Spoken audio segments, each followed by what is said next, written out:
got all my notes, got all my stuff, got a Peroty, but not got a respawn because apparently he's doing some veteran stuff. He did say to me, he said, please could you shout out all the veterans? So shout out to all the veterans.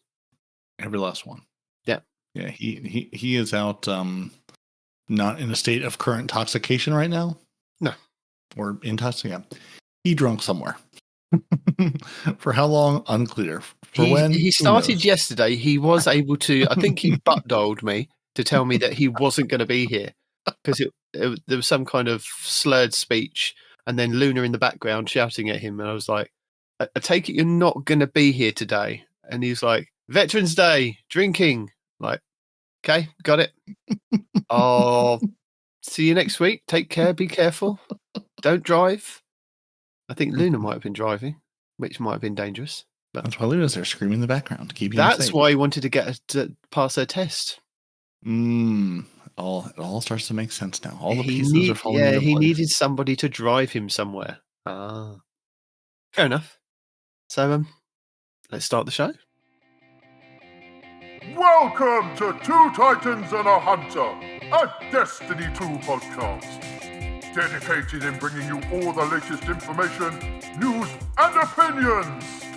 This is the best show for new and veteran guardians alike, where we share tips, tricks, and tools to help you succeed and enjoy playing even more.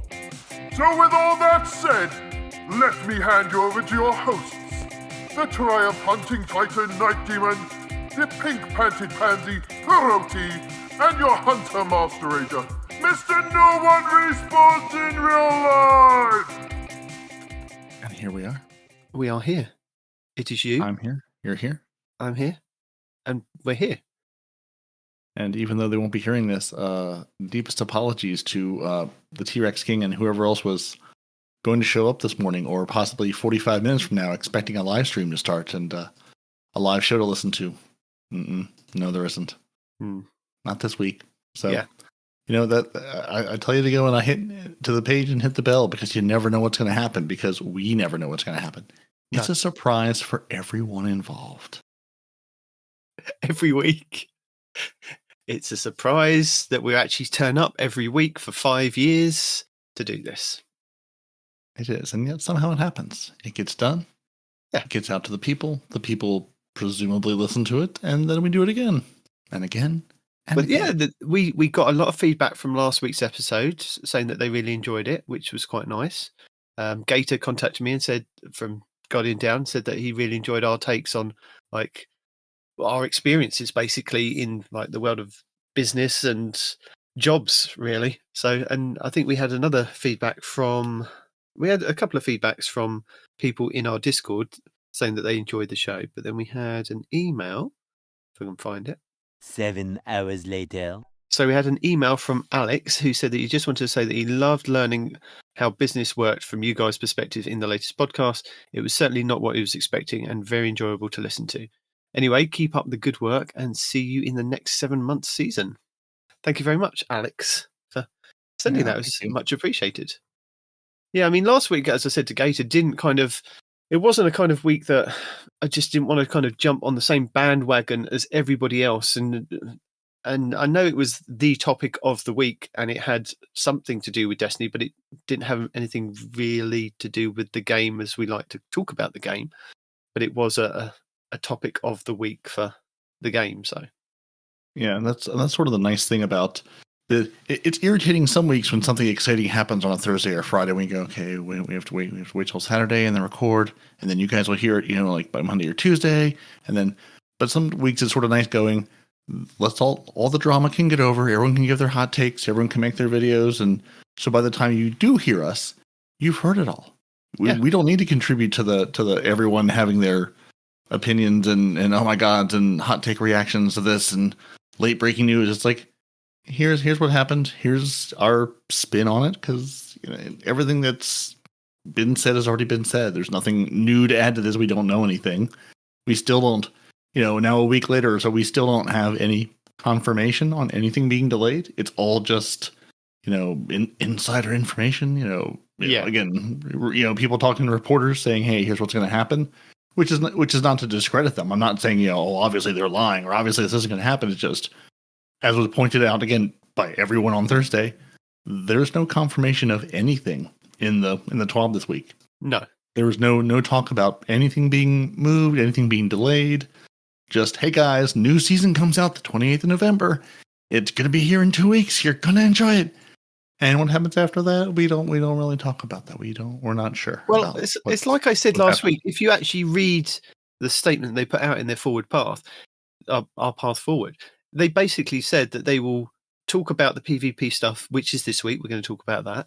Then they were going to talk about the new season, and then once the new season's over, then they would, or once we're into the new season, then they will talk about the final shape. So, like I said, would be a couple of weeks, maybe, because I was listening to, as I do, a couple of other podcasts, and they were saying that by the time the new season's here, we've got Thanksgiving over in America, and then we've got a couple of weeks to kind of get into the dawning, and then they're normally on a 2-week holiday break over December. So by the time we come back after Christmas, might be the time that they actually come out and say, "Oh, by the way, this is going to be delayed." So, or they could do it in the couple of weeks after Thanksgiving and just before kind of Christmas, but they might not want to do that kind of as a business perspective, because maybe people will ask for like the expansion for Christmas and things like that. So yeah, it's like I said last week, they will get to it. If it is delayed, we'll know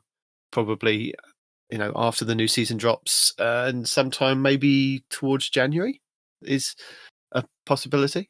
It's all business, remember? It's all business, all money. Do you drop the news out the door when you're leaving for that 2-week break at the end of the year and say, "Oh, hey guys, by the way, so this is going to be delayed"? You can all scream about it on social media for a couple of weeks. By the time we come back in January, the din will have died down. Because, no matter what they do, that's what's going to happen. They're like, we can just drop this news and then go spend time with their families and go, we don't have to look at social media for a couple of days. We can take a 2-week break and go, you all can scream and gnash of teeth and whatever else. I'm assuming at this point that the decision is made. Like, they know what they're going to do, even if they haven't announced it to the rest of the company. Like, I don't think they're really waffling at this point. I'm going to assume they're like, we know what's going to happen. Again, Destiny's content is so far ahead of what we see. There are 2, 3, 4 seasons or episodes now into the future of, not being done and ready to deliver to us. But, as far as it, being written and planned and, character models being made and dialogue being recorded, all that stuff happening. Like, it's not like they're, turning on a dime and going, oh, hey, we're going to do all this tomorrow. It's like, what's done is done. It's just, when do you tell us about it? And who's left to tell us about it? Because we have the Destiny 2, Destiny 2 team this week writing to us. And there's just something a little off. I mean, like, it was good information and all, but like, I sort of miss it being like a person with some personality. Like, I'm realizing this week, like, how much I missed, when different people would write twabs and I would go, oh, there's little kitty cat and dog hunt I can find. There's little hidden pictures in here. It's just, people talk about like writers having a voice. Having a personality to the twab for that week anyway. Yeah, and this was like, good information. Like, the information's there, but just there was no. It was very much like, we are a company. Here is our update. Please read our update. Which again is I'm not no slander against whoever put this together and wrote this and whatever. It's just, I didn't realize how much I missed the personality until it was gone. But it's that thing of that they wanted to kind of make sure that their employees were protected, because when there was outrage about certain different things, then they would get attacked on the social media side. So I think it was all part of that. But as you said, it's very weird now that it's just Bungie 2 teams. Yeah. I mean, again, like on the social media side, 100%. Yeah, like people need to be taken care of. Like I don't fault them for a second for putting things under the the team itself, especially when it's like someone's actual account they're using for things that could one day not be associated with the company anymore. As I've seen some people posting the company coming back to them and begging them to remove the 2-factor authentication and stuff, and for the social media accounts off their phones. because they couldn't figure out how or couldn't do it. So good times. Yeah. Maybe that's why they're not tweeting from those accounts and whatever, because they can't.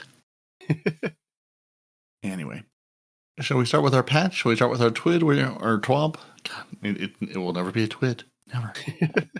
Where would you like to start this week? Let us start with our update 7.2.5.3, which went live on the 7th, which was our reset day, which surely did. Was a very weird reset day because I logged on to do our videos and it let me log on just because the patch went early on that day and because I'll talk about it in a minute. But yeah, the patch went live early. So the game got shut off earlier than normal. Managed to log back in and I could look at the Eververse. I could look at my character. I could not go anywhere though. And everybody else was in the same situation that you could log on to the game and you could just sit there in orbit. And that's about it. You could look through stuff on the tabs. So I could look at what was available on Eververse and I could see my character every time I tried to swap the helmet or something out to kind of do my shaders. And I was like, okay. And then it would spin and it kept coming up, contacting Destiny 2 servers. And then it would log me out. I was like, oh. And it wasn't until I think it must have been about 45 minutes later, it all kind of just settled down. But the maintenance was still going on in the background. But yeah, we had an update on Tuesday. So there was good stuff in there. And bad stuff. Yeah. And some stuff that you went about. So yeah, this is from our Destiny dev team. We have some Trials of Osiris patches. They implemented the quitter protection for matches that start with missing players. There's also an in-game message currently references the competitive division that they will fix the messaging at a later date. Increase the drop rate for the adept weapons for wins after completing a flawless passage. There was also a bug as Trials went live on the weekend. I was going to say, you were not actually getting your Astral Horizon shotgun for going flawless. They have fixed that now. So if you were able to get it in Adept Astral Horizon shotgun, it wasn't dropping. They resolved the issue. So I don't know if you got one, if it wasn't dropping and you should have, or if you have to go flawless again to get one. They didn't. Again, I'm not flawless. I don't know how they fixed it, but they did say, hey, this has been resolved. So yeah, I don't know if it kind of went, oh, by the way, you went flawless. Here it is in the postmaster. You missed out on it. Or it's like, oh, go and do it again. So, yeah. But it seems to be every couple of weeks that this seems to happen, that Trials goes live and then they put out a tweet saying, oh, we've heard that Adept weapons are not dropping from the flawless chest, or this isn't dropping from the flawless chest, or it's not counting that you've done a flawless. It's like, okay. And then they go and say on the Tuesday reset this week that they've increased the drop rate of adept weapons up for wins after. It's like, so if you've increased the drop rate of adept weapons after winning flawless, just fix the thing before that because people want the first one. It's like, doesn't make sense. Yeah, if I've worked hard and I've been successful to get to the lighthouse, I want to get the thing that I earned for getting to the lighthouse. Some of us get there once in their lifetime, and that's it. And to have the experience of I'm here and you get nothing, or you get just whatever else was coming with it, very disappointing.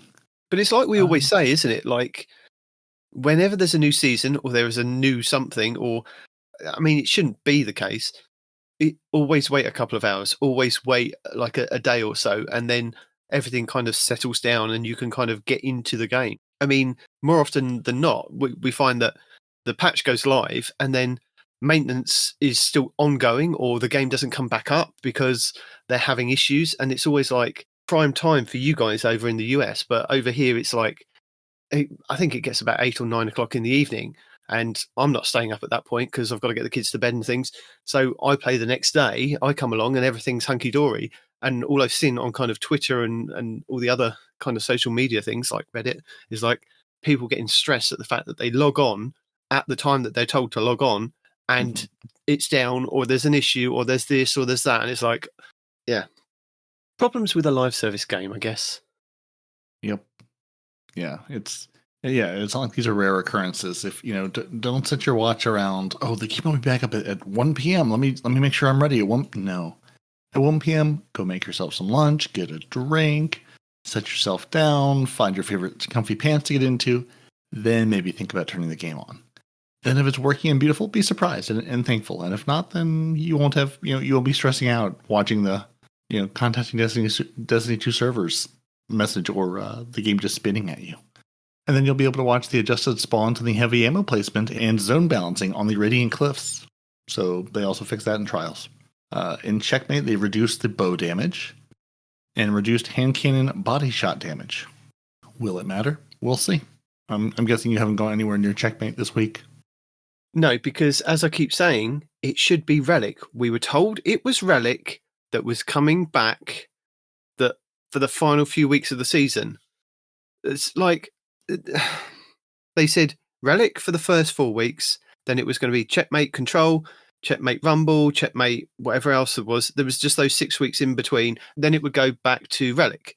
It's not gone back to Relic, and nobody's addressed it. And I'm really confused because I'm telling people it's Relic this week in videos and even now on the podcast. Should be Relic. So yeah. I wish they would address it and say that either there's an issue with Relic or they changed their minds and said, oh, by the way, we've changed our minds on this. We want to put Checkmate back in there because we want to get more data. Makes sense. Just a line in the TWAB or something, please. Mm-hmm. Telling somebody who could tell us. Yes. That's the problem. When you don't have a team to tell us, we don't know the things you're supposed to tell us. But what we do know is at Crota's End, things have been happening there. They fixed an issue where players reached the final stand shortly after breaking Crota's shield would fail the all-for-one challenge. So now you will not fail your all-for-one challenge, presumably. And they fixed an issue allowing Crota to instantly be defeated by being pushed out of the map. So I'm going to tell you that Bungie's going to tell you that you can get your all-for-one challenge and that you cannot boot Crota off the map and succeed. But I'm going to guess that Nitedemon and Cheese Forever are going to tell you that is not the case. Yeah. I think they fixed it. From what I heard on Tuesday after the reset and on the Wednesday, and furthermore from Lucky 10p and other people that were posting on social media saying, you said you fixed it, and we can't actually complete that triumph now because it doesn't seem to work because the game kind of breaks. So I don't know if it's actually 100% been fixed now. I think they fixed it, but I can't 100% be sure because we haven't got a live chat to kind of check, I guess.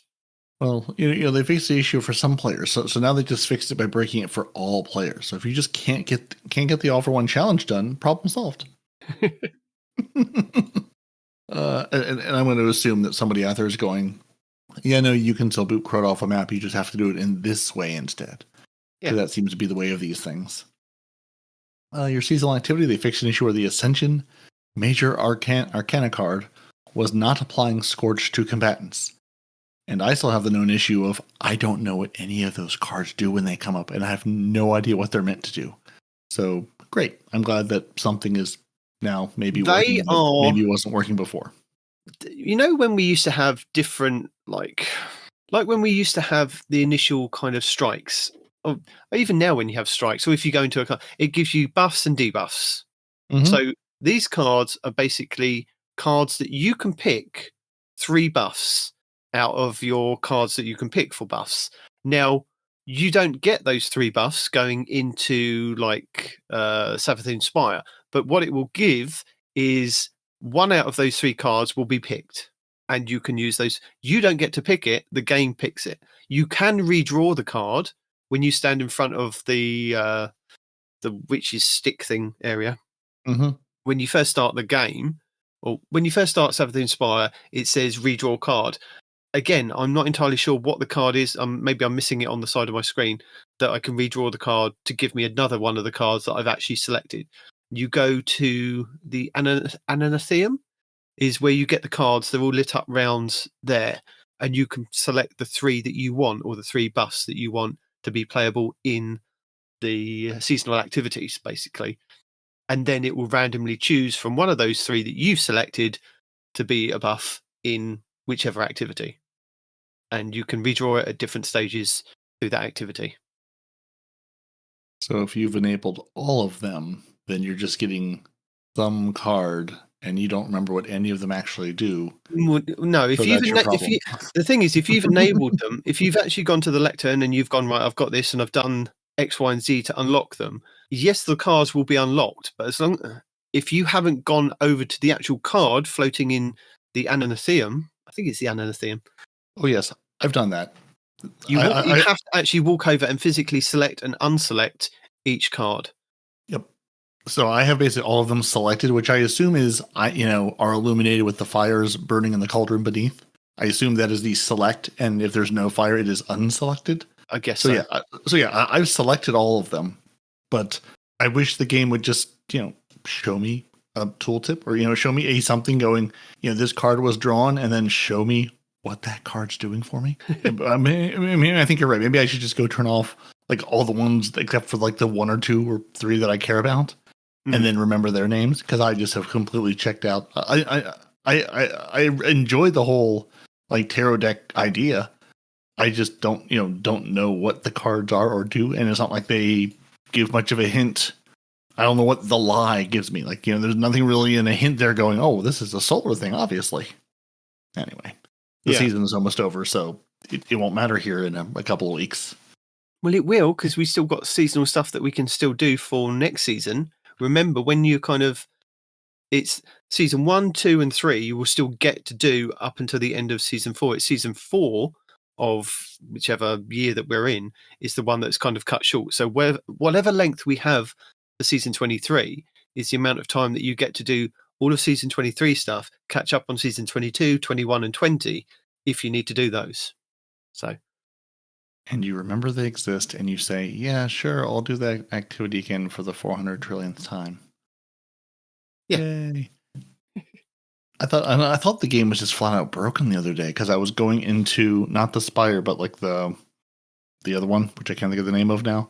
We're basically run around, wave your stick in the air, and then summon a thing. Yeah, basically Court of Oryx, but outside in the throne world. And like I loaded in, and it was me and 2 other people looking very confused with like a countdown timer from like 10, saying 10 seconds left. Yeah, but then nothing happened. The timer just like stopped at 4 seconds, and then nothing happened. So I was like, okay, let me go back to orbit. Let me go back in again. Went back in. 2 different people standing around, looking very confused, with a countdown timer going, and nothing to interact with. There was no live area we could go to, no chest to collect. There was nothing to do. And then I was like, okay, so let me go. And then I went in a third time. Same situation. 1 other person standing there looking really confused. I was like, and I don't remember what day this was. I had the same thing happen to me. Yeah. I mean, it wasn't like, it might have been Tuesday evening. It certainly wasn't like right at reset.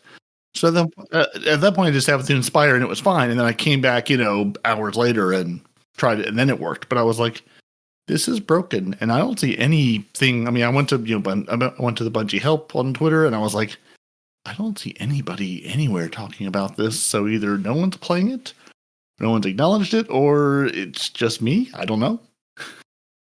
Well, no, actually, when you said that, that reminded me. Not this week, but last week when we had the double XP in Gambit, I thought I'll go and play some Gambit. Let's go and play some Gambit. Let's get some double XP. And the same thing happened to us.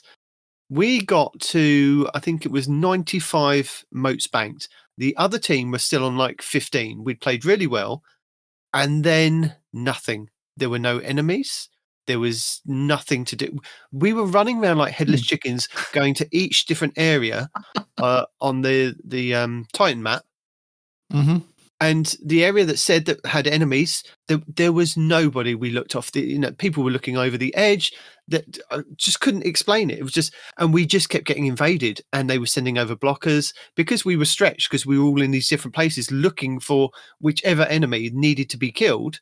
It was like, now we've got like all these invaders, and now we've got all these enemies kind of popping up, and we got our bank drained, and they won the game. And it was like, this is ridiculous. How has this happened? And it happened for 2 games that we did really well. We got up to like 80, I think, for the second time, and then no enemy spawned in, and it didn't make any sense.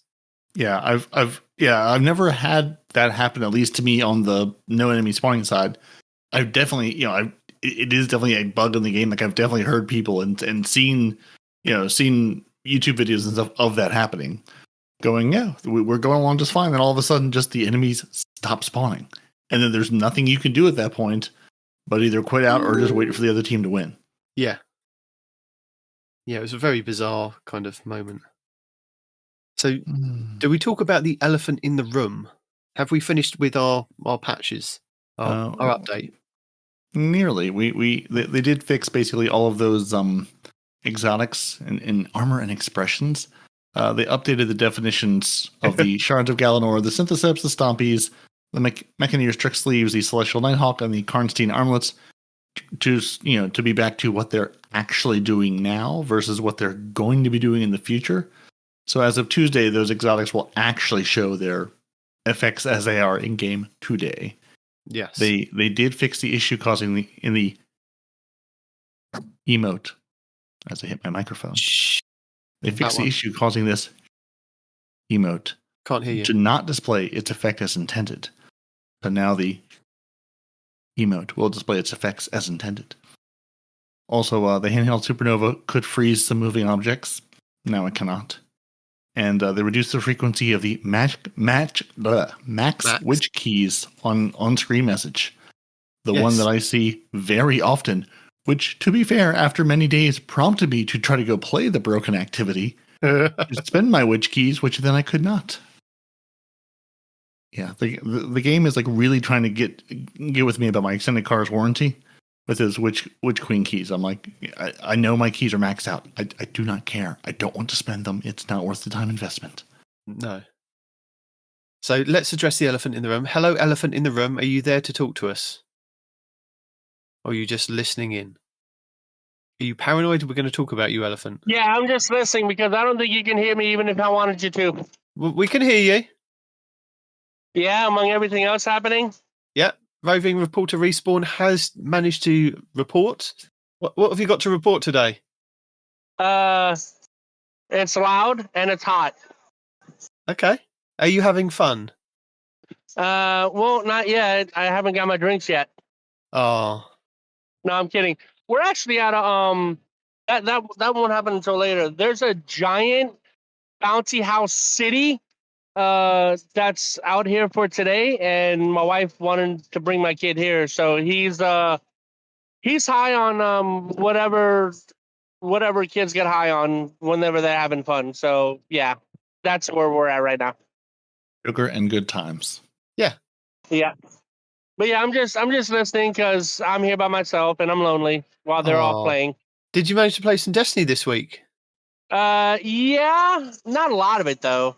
I mean, I jumped on, I did some weeklies, and then I jumped off because, my solar build is not working the way it's supposed to, and my Freezy build isn't doing what it's supposed to. So I'm guessing some of these nerfs that I didn't want to hit yet have hit, and now I'm sad panda.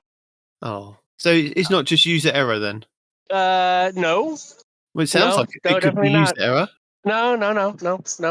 Okay. It's the things that I'm used to working the way that they're supposed to be working aren't working the way they're supposed to be working anymore. Error. Ah. As my niece would say, it sounds like a skill issue. Yeah,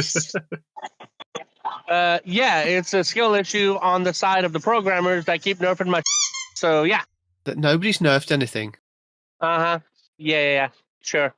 They haven't. Things have been nerfed, especially my trip mine build. It has been very, very nerfed. I can't stick 3 trip mines to a single enemy before they detonate anymore, and that makes me very sad panda. Oh. How many trip mines can you stick to a single enemy?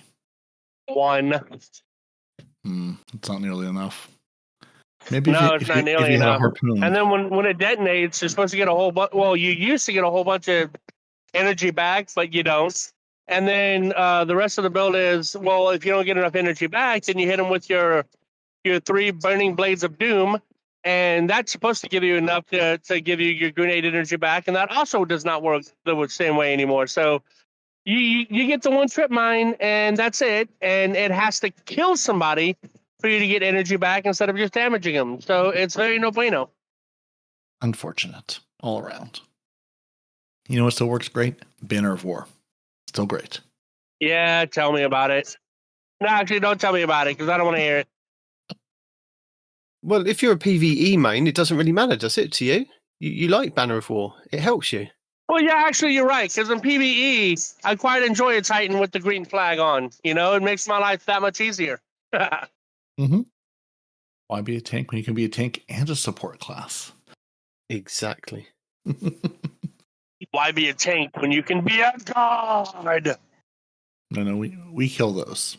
We've killed a couple of those. They don't tend to do well around us. We're also in the process of making one, if you recall. Make, kill, it's all the same. Got to keep the supply coming. I'm pretty sure those are literally polar opposites. No. So while we've got you, Respawn, and we're talking about playing Destiny this week, did you manage to do your Imbaru Engine this week? Or have you missed that? No, I'm stuck on the one where I have to go find the chests on the different walls, and if you pick the wrong chest, you die. So you're stuck on the first one? Yep, I'm right there with you. Okay. Well, I I have do- linked a guide from Ibontis the last couple of weeks. It is in our show notes if you want to go and follow it. Tells you where to go and get the cards from, where to go and do the chests, and which symbols you need to be looking out for.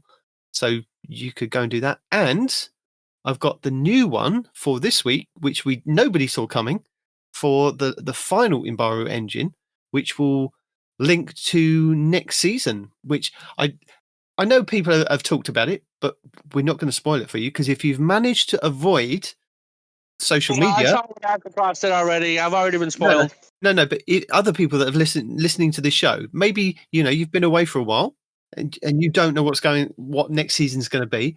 Bungie themselves did tweet out an image and the text for next season. So if you don't want to be spoiled, don't look at Bungie social media. Don't look at the TWAB this week, because the images Yeah, were and you're there as well. absolutely positively not going back to the Dreaming City. Nope, not even a little bit. No, but And listen. And absolutely don't open YouTube this week or go anywhere near anybody who's doing anything for Destiny. Yeah. Apart from us, because we're not going to spoil it. But, at the end of the Imbaru engine, there is an heirloom that you need to go and collect. So that's a good thing, because the heirloom will hopefully help us. What if I don't collect the heirloom? What if I just say, listen, I have enough heirlooms. I've put them in this tank. They're very safe. Well, that's the thing, isn't it? Because a lot of people haven't been doing the Imbaru engine, and I don't think, even if you don't do it, it won't affect your game for next season. It's just like the seasons will just carry on marching on and on and on, regardless of what you've done the previous season. It's like nothing has a consequence. It's like, well, if you want to go and do the Imbaru engine, there's an enhancement core for you, an enhancement prism or whatever. I think it's the core, isn't it? The whatchamacallit, the golf balls. You get one of that, I think, for doing week 3 of the Imbaru engine. And then week 4, you get the heirloom. So good times. But also, you do get a cutscene at the end of that, which shows our Guardian working something out. Oh, okay. So all season, I've been doing the weekly activity. Well, I thought it was a weekly activity, and then I accidentally got into the mission with the chests that kill you, right? Yeah. So you're telling me all the stuff that I've been doing was not actually the weekly missions at all? No, they were the weekly missions, but this Imbaru engine was the final piece of the puzzle. But you don't necessarily need to do the final piece of the puzzle. And the sad thing about it, apparently, the Imbaru engine part of it is going to be going away at the end of this season. So I think it's November 27th, isn't it? Is the final day of season 22. The Imbaru engine and this final kind of piece of the puzzle won't be available for people to complete. So you've got to kind of get it done in the next couple of weeks. Yeah, at some point I'm going to sit down with my buddy Abontis, and he's going to hold my hand and walk me through step by step and say, listen, you're at the beginning of this. I know you're at the beginning of this. Here's how you can solve this. And then the next one, just knock it all out at once. and then it'll be done, and then something will matter. Yeah. See, I did watch a couple of myself. videos on. I watched a couple of videos on it this week because I wanted to kind of just get going on it, and I didn't realize that I had to go and find another Arcania card, and it's hidden in. I think it's the Savathun Spire. It's over on like one of they point it out in the video. But when I checked out a video, I thought, oh, I'll do kind of esoteric, because esoteric does quick videos, bits of text on the screen, shows you where you're going. Didn't show me where to go and get the card. I was like, oh, so I end up having to watch. I think he put link in the description for the cards and things. So I was like, I have to go and find another video to tell people, if they haven't done it like you guys, where to go and get everything, because you need everything and you need to know everything. But you just said he put a link in the description. The video's right there, isn't it? Yeah, but I couldn't. Yeah, but when you watch a video, you don't want to go and click a link to go and see another video sometimes. Okay. You just want it all in one kind of place. So Aztecross and Ibontis put out 2 videos this week telling you where to go. Even Fallout did, but I'll put the Ibontis one because we'll keep with Ibontis on the Imbaru engines, because that's what I've done for the last couple of ones. So yeah. So the question about the Imbaru engine that I had earlier is, if I am in fact on week 1, and let's say I jump on and I complete it, will it put me into the next one and then I complete that or am I going to have to go week by week by week by week? No, right? as long as you've got all the cards unlocked from doing, I think you get 1 card for completing the actual 8-week campaign. You get another one from finding it somewhere in the game, and you get the other 2 from finding. So you get, I think, all 4 cards from just completing the game. And then you can go. Okay. You can literally do the Imbaru engine one after each other. You can go from one room to another room to another room to another room. Yeah, that is also my plan. Respawn, because I did the campaign and I jumped in the engine. I'm not even sure I completed the first one. I sort of struggled until it was like until it popped and was like, "You've tried enough. Go over here and listen to this radio message or whatever whatever the next thing was." Like I said, I don't even think I got that far. I got stuck on the part where the treasure chests are starting to spawn on the walls and upside down and all that other craziness. Yeah. And that's where I died. Yeah, I'm right there with you. Like I opened, I think, 2 of the chests and then could never figure out what I was doing to get the last one or whatever. And then just gave up because the game was like, it doesn't matter. Go ahead. Because I realized with the chest, somewhere around that chest, there's a symbol that delineates which one is on the left and which one is on the right. And the one symbol I kept picking, it kept opening the right chests. I'm like, cool. I just got to keep picking this one. So I went to the next set of chests, which was sideways on a wall, and their symbol was behind them underneath a platform. And I'm like, all right, cool. That's the chest I need to open. And it's the same symbol I had been opening up to this point. And the game said no and killed me. I'm like, dude. Wrong. How are you going to have something work all these times and then it just not work the last time? Yeah, that's basically where I got to it again. Like, Either I failed it enough times or I just gave up and the game was like, oh, now you can go over here. So I just did that and said, if this is important, I'll come back to it at some point. That's honestly normally how I treat these puzzles that are not midway through the story and I know I'm blocking weekly quest progression on them. I just say, I'll wait until I can do these all at once and then just sit down on one afternoon or evening and just do everything straight through with a guide. Now, I did also pull up I've had Esoteric's all 56 card locations video, which is, because I was like, I'm sure I'm missing some. I know I've gotten most of the ones that are sort of findable and I've stumbled across. But I mean, I know I'm missing a handful. They may all be from the Imbaru engine. We'll see. But if not, I was like, let me pull that up too, just to be sure that, I can find the rest of these. And he has them. The video's only 6.5 minutes, but they're all time stamped into where you can actually go get these. Yeah, I think with that one, I've got a bit confused because I'm only missing card number 16 if you go along from the top left along and then next line down along. So I'm missing card number 16 and I cannot find where it is because nobody says, right, this card number 1, number 2, number 3, number 4, number 5. That's what I need. I need a kind of a list of where these ones are because I'm missing one specific one and that's it. Yeah. Yeah, they're labeled as like Altars of Summoning, normal opaque card, or Savathun Spire, solar opaque card. So yeah, he's like, tell me what this card's name is, then I can go find where it is in the game. But yeah, that's on the list to do between now and the end of the month, hopefully. But I do want to talk a little bit of spoilers, and I know this is kind of You I want to changed. talk. I want to talk about something to do with next season, but I and I know. Season of the fish. Yeah. It's all about fishing next season. So I will put a spoiler thing here. So there'll be alarms going off and giving you a bit of time, and there would be timestamps as well. So timestamps, alarms, giving you enough time to get out, skip this bit, and then jump forward to the next bit. So 3, If I add a note. 2, 1. Okay. So now we're talking about next season, and it's going to be Season of the Wish, but I'm really... Oh yeah, it does come up. I'm really interested because a lot of people were speculating that the wish that we're kind of going to be granted from an Ahamkara, or the wish dragon, basically, is going to be to get through the portal to get to the witness. And my first thought was, well, what happens if that is not the wish? What happens if the wish is to bring back Cade? And that was my first thought. And I was thinking, because nobody's talking about this, and I was thinking, well, surely Cade has come back. He doesn't know how he's come back. He doesn't know the reasons why he's come back. If Aladdin has taught me anything, it's that a wish cannot bring a person back from the dead. Yes, but that's the thing with the wish dragons, isn't it? It's always a give and take for it. So they're giving us something back, but there's also a restriction to that. So maybe that's why he is back, but he's in the Traveller and can't come out of the Traveller, but we've got him back for a specific thing. Are we trading? Maybe, because Ikora was in there talking to Cade, remember? Yep.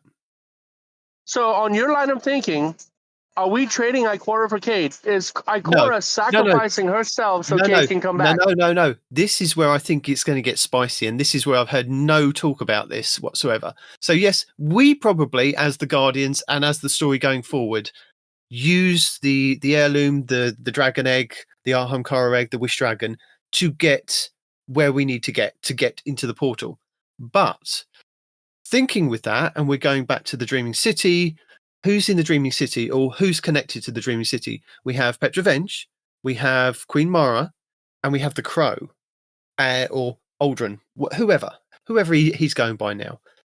We haven't heard much from Crow recently, and through all his kind of interactions that we've had in the story going forward, is him kind of being upset and being remorseful for what he's done in his past, and we went through that whole season of him regretting and regressing and all those kind of ghosts that were kind of plaguing him.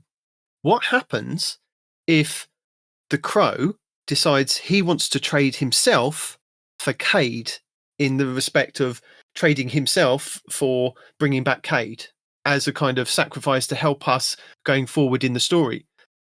I think that wouldn't be beyond the realms of... But here's the thing.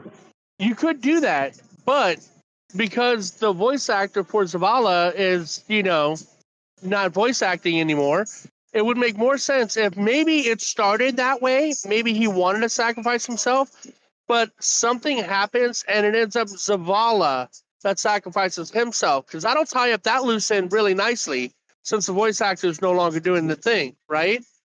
So, yeah.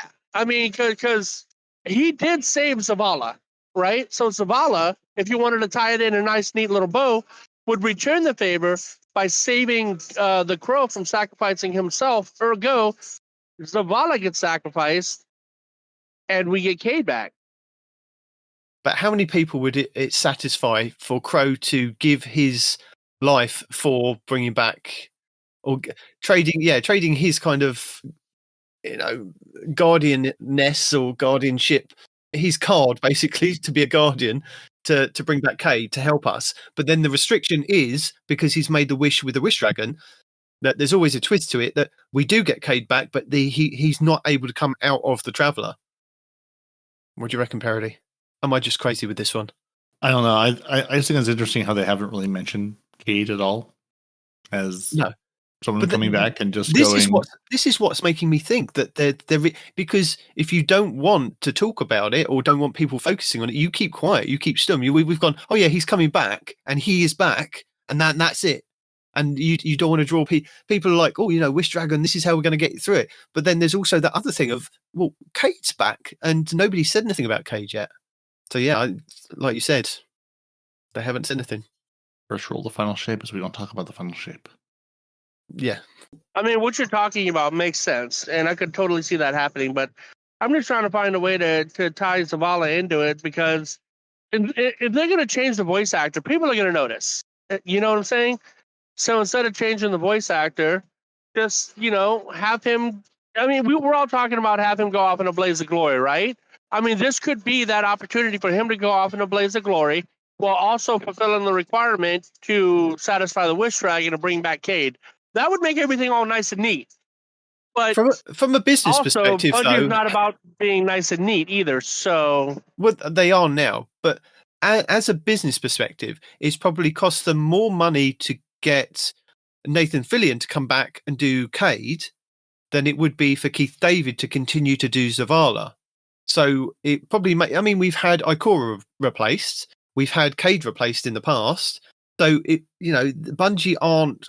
I mean, in the English versions anyway, we've heard also in like previous TWABs that they've had to replace like the other language Zavalas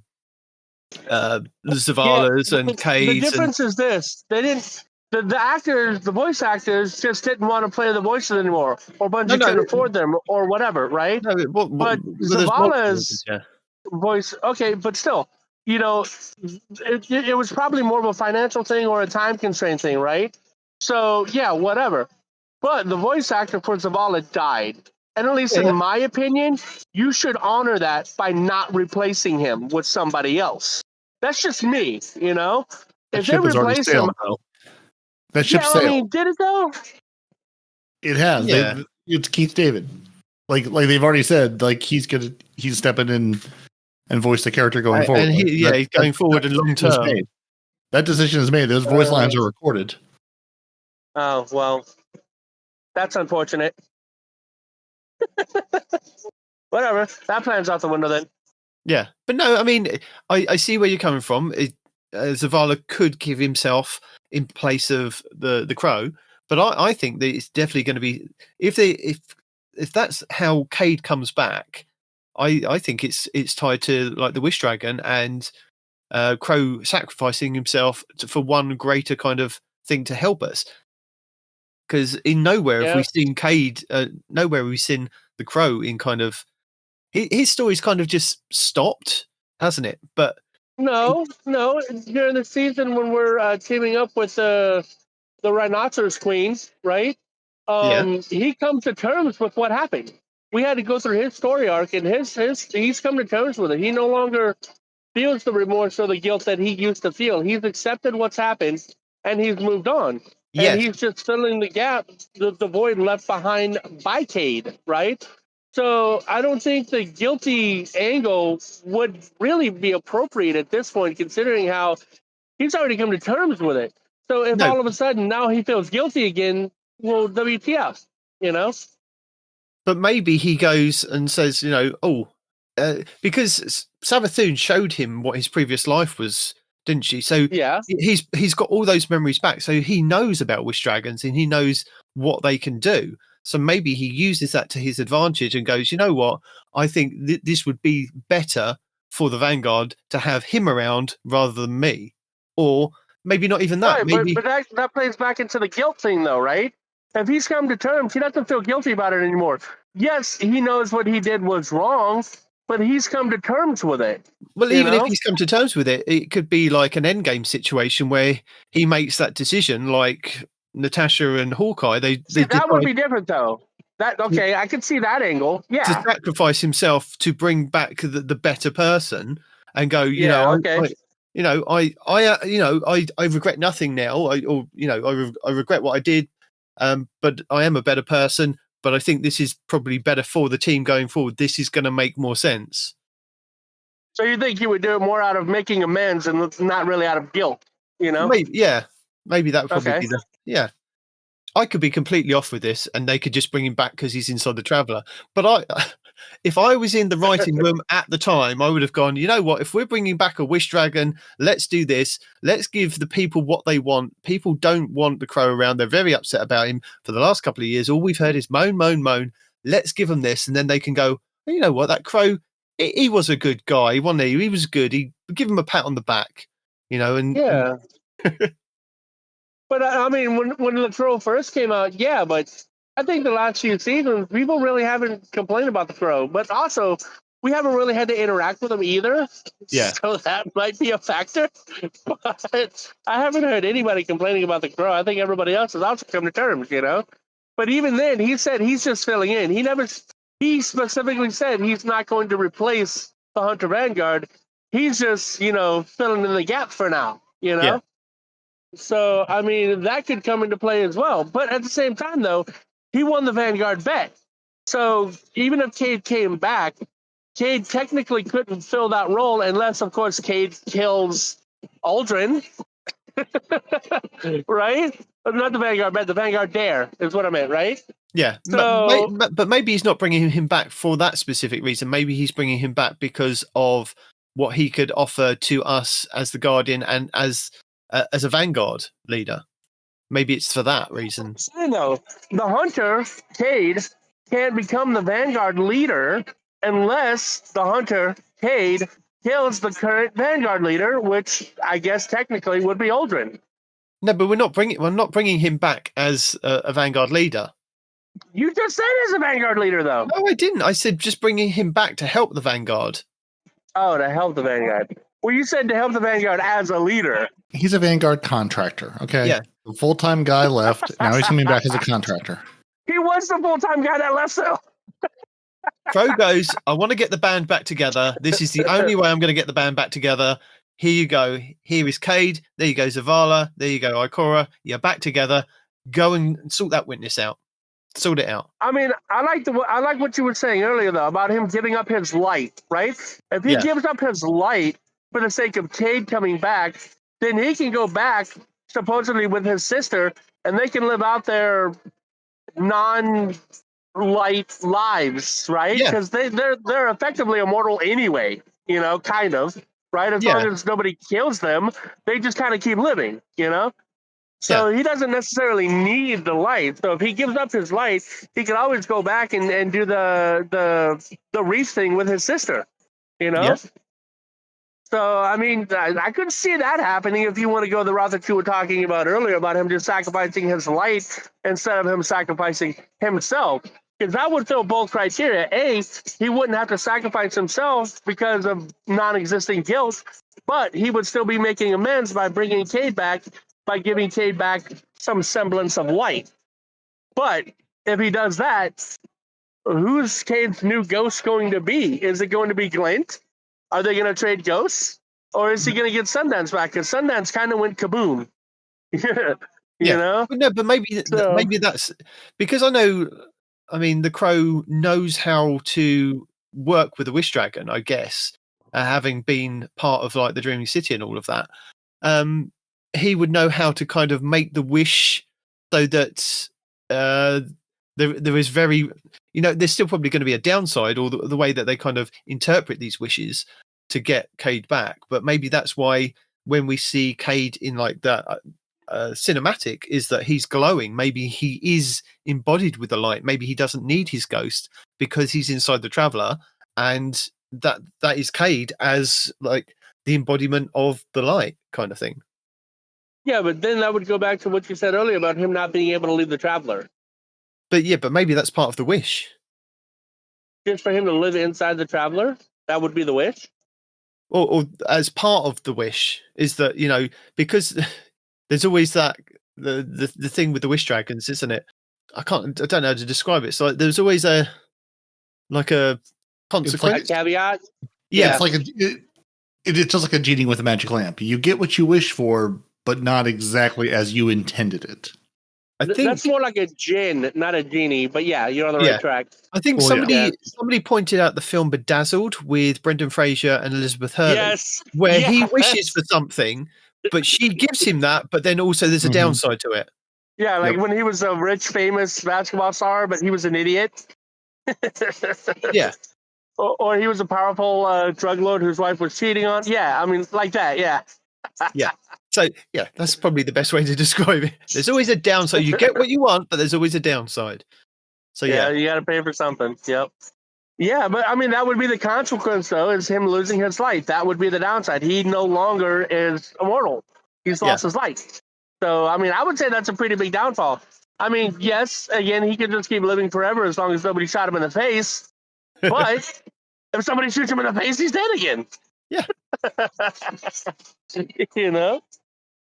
And I'm not sure how Cade is, but I mean, we know Cade's not one to suffer fools. So if he comes back, he might actually end up shooting Aldrin, even if it's just like a joke, you know? Like, let's say, I'm what I'm saying is, let's say Aldrin keeps his light somehow, and him and Cade come in contact with each other. I could see Cade shooting Aldrin in the face, not necessarily knowing he's the Guardian, and then he gets resurrected, and Cade's like, huh, interesting. You know? I could totally see that playing out. So the other thing to consider is, I know we've got our own heirloom, we've got our own uncorrupted Ahamkara egg, but the queen, Marasov, she has her own egg, doesn't she, which is corrupted, which we kind of rescued, or we saw in one of the seasons. I think it was, I can't remember the name of the season now, but we have seen that she has got her own corrupted Ahamkara egg. I wonder if that's going to play a part in next season as well. What do you reckon? I'm going to need a refresher on why we care about the eggs. I need a lore firefighter to tell me what's going on in this story, because I have long since forgotten why I'm running up and shooting all the lads. Yeah. Well, I do know from listening to the DCP podcast that Mylan Games this week did go over a bit of the lore to do with the heirloom, and basically said that Savathun had a kind of backup plan, that if we had found something before we were able to complete the Imbaru Engine and get the heirloom given to us, then she had a backup plan to give the heirloom to Keitel to see if Keitel would then start a war with Ziva Arath that way. But yeah, it's lots of things have kind of been in play in kind of the background and in the lore on the lore tabs that we kind of got in game, which kind of covered whichever angle we kind of went into the new season with. Yeah, Destiny thinks they do a good job with their storytelling, and they do. And yes, do I skip a lot of cutscenes? Yeah, absolutely. Because the story and the game are not connected. They're not intertwined. I don't need to know, which again, and I'm not, I spent the last how many weeks going, I don't listen to the story, I don't watch the story, I get it via YouTube. Yeah. Yeah, it's just like, again, I would like to be more involved with the story, but just not through gameplay. Like, I don't find that engaging or terribly interesting. I love watching the the illustrated cutscenes they do, but a lot of the watch it, because they have the whole cutscene area where you can go back and watch cutscenes. Have you done that, Peroty? Not for the season yet, but I'm going to. Yeah, just like all the talk of the 15, the 15th wish. I'm going, what are the other 14, and should I know that? You should know that if you've been the other 14. Oh, yeah, you've been paying attention. The 15th wish is because in the season of the witch, we found all the 14 wishes, but there was a 15th that nobody ever found out. So that's the 15th wish, which was always supposed to kind of be the curse ending wish or whatever, but it never happened. So yeah, well, no, that's what people speculated, that in the triumphs, or when it was data mined, when we were going through the Dreaming City and completing and getting all these kind of wishes, there was 15 in the database at the time, and the 15th one was removed. So I'm guessing that Bungie were going to put 15 in, then they took one out and just put it down to 14, and then people were kind of, what was the 15th wish? And they were people have been looking for the 15th wish for like 5 years, and now they've kind of managed to tie it back into the story that there is a 15th wish that was kind of hidden from us. And I've seen online that people like Aztecross and a couple of other people in the community have spent ages with this. We've got some new symbols or patterns to enter into the wish wall in the last wish raid. They've entered the symbols as we've kind of found them, but they don't do anything as yet. So, because that was my next thought of, I've completed the Imbaru engine, I've got the symbols, I know what to do. Now I probably need to go to the wish wall and enter that, but no, I don't need to go to the wish wall and enter them because they're not working. Other people have done that test for hours upon hours, and I don't need to do that. So, but yeah, that's the other interesting thing. What does the 15th wish do? Does it What if give the us symbols is only access? half the problem, though? What if not only do you need the symbols, but you need a different wish wall? Because we know that Marasov talks to the dragon through the symbols, right? And I Yeah, don't think she goes to that wall when she does it. she So what might if do. there's another wall with the additional symbols that we need that has the power to grant the 15th wish, and that's why we haven't been able to do it, because we're not doing it at the right wall. Well, that wall was built by the Techians and Marasov, so that is the wish wall. But did anybody ever say that was the only wish wall? Marasov is a cunning female, man. I Yeah. absolutely could see her building one wall that everybody can access, and then another wall just for her. Yeah, That possibly. can do things the other one can't. I mean, she's that kind of person. Yeah. I mean, come on. But yeah, I mean, we've got the symbols, but maybe something else needs to be activated before we can do that. Maybe we need the Wish Dragon. Maybe we need the heirloom to kind of become baby Wish Dragon, and then it can activate it. But then, what does that actually do after that? Does it bring the 5 years worth of curse cycle to an end? And I think I was listening on to DCP. They were like, what does that curse cycle actually do? And like, well, it does nothing. But I was thinking, well, it does do something. It gives you the 3-week curse cycle in the Dreaming City, which then changes what enemies that you fight in the Blind Well. It also gives you different chests that you can collect around, because I remember going, well, I need to do this week, this week, and this week in the Dreaming City to collect those triumphs, because there were so many chests and hidden things that only appear on certain weeks in the Dreaming City. So yeah, but you're talking in-game stuff, right? Yeah, There's also, if you pay attention to the actual Dreaming City itself, there are guardians that, as you come across them in one part of the week, they're dying, and then another part of the week, same guardian is dead, and then another part of the week, when the cycle restarts, they're alive again. So there's people going round in in hell circles, dying and being revived over and over and over and over and over again. Yeah, those are the missions, the weekly missions that Petrovenge gives you that you can go and collect from her to go and complete those. So yeah, but there are hidden things in those as well as the Ascendant challenges. There are hidden like Ahamkara bones. I think they were Ahamkara bones that were hidden in there, and other items. But it's all based on the curse cycle of going in and out of, or getting stronger with the taken essence and then going back to being weak again. So I don't know if they do that, because maybe they will. Maybe they'll say, come season 23, at the end of season 23, the curse cycle will be broken. So you have until XYZ to get all of your Dreaming City stuff done for the curse cycles. So if you've missed out on getting all of the chests each week for X, Y, and Z, you need to get them done, because you'll only have like 4 weeks to kind of do a weak curse level, and 4 weeks to do a medium curse level, and 4 weeks to do a strong curse level. And if you don't complete them, then you've kind of missed out. And this is where Peroty goes, what chests?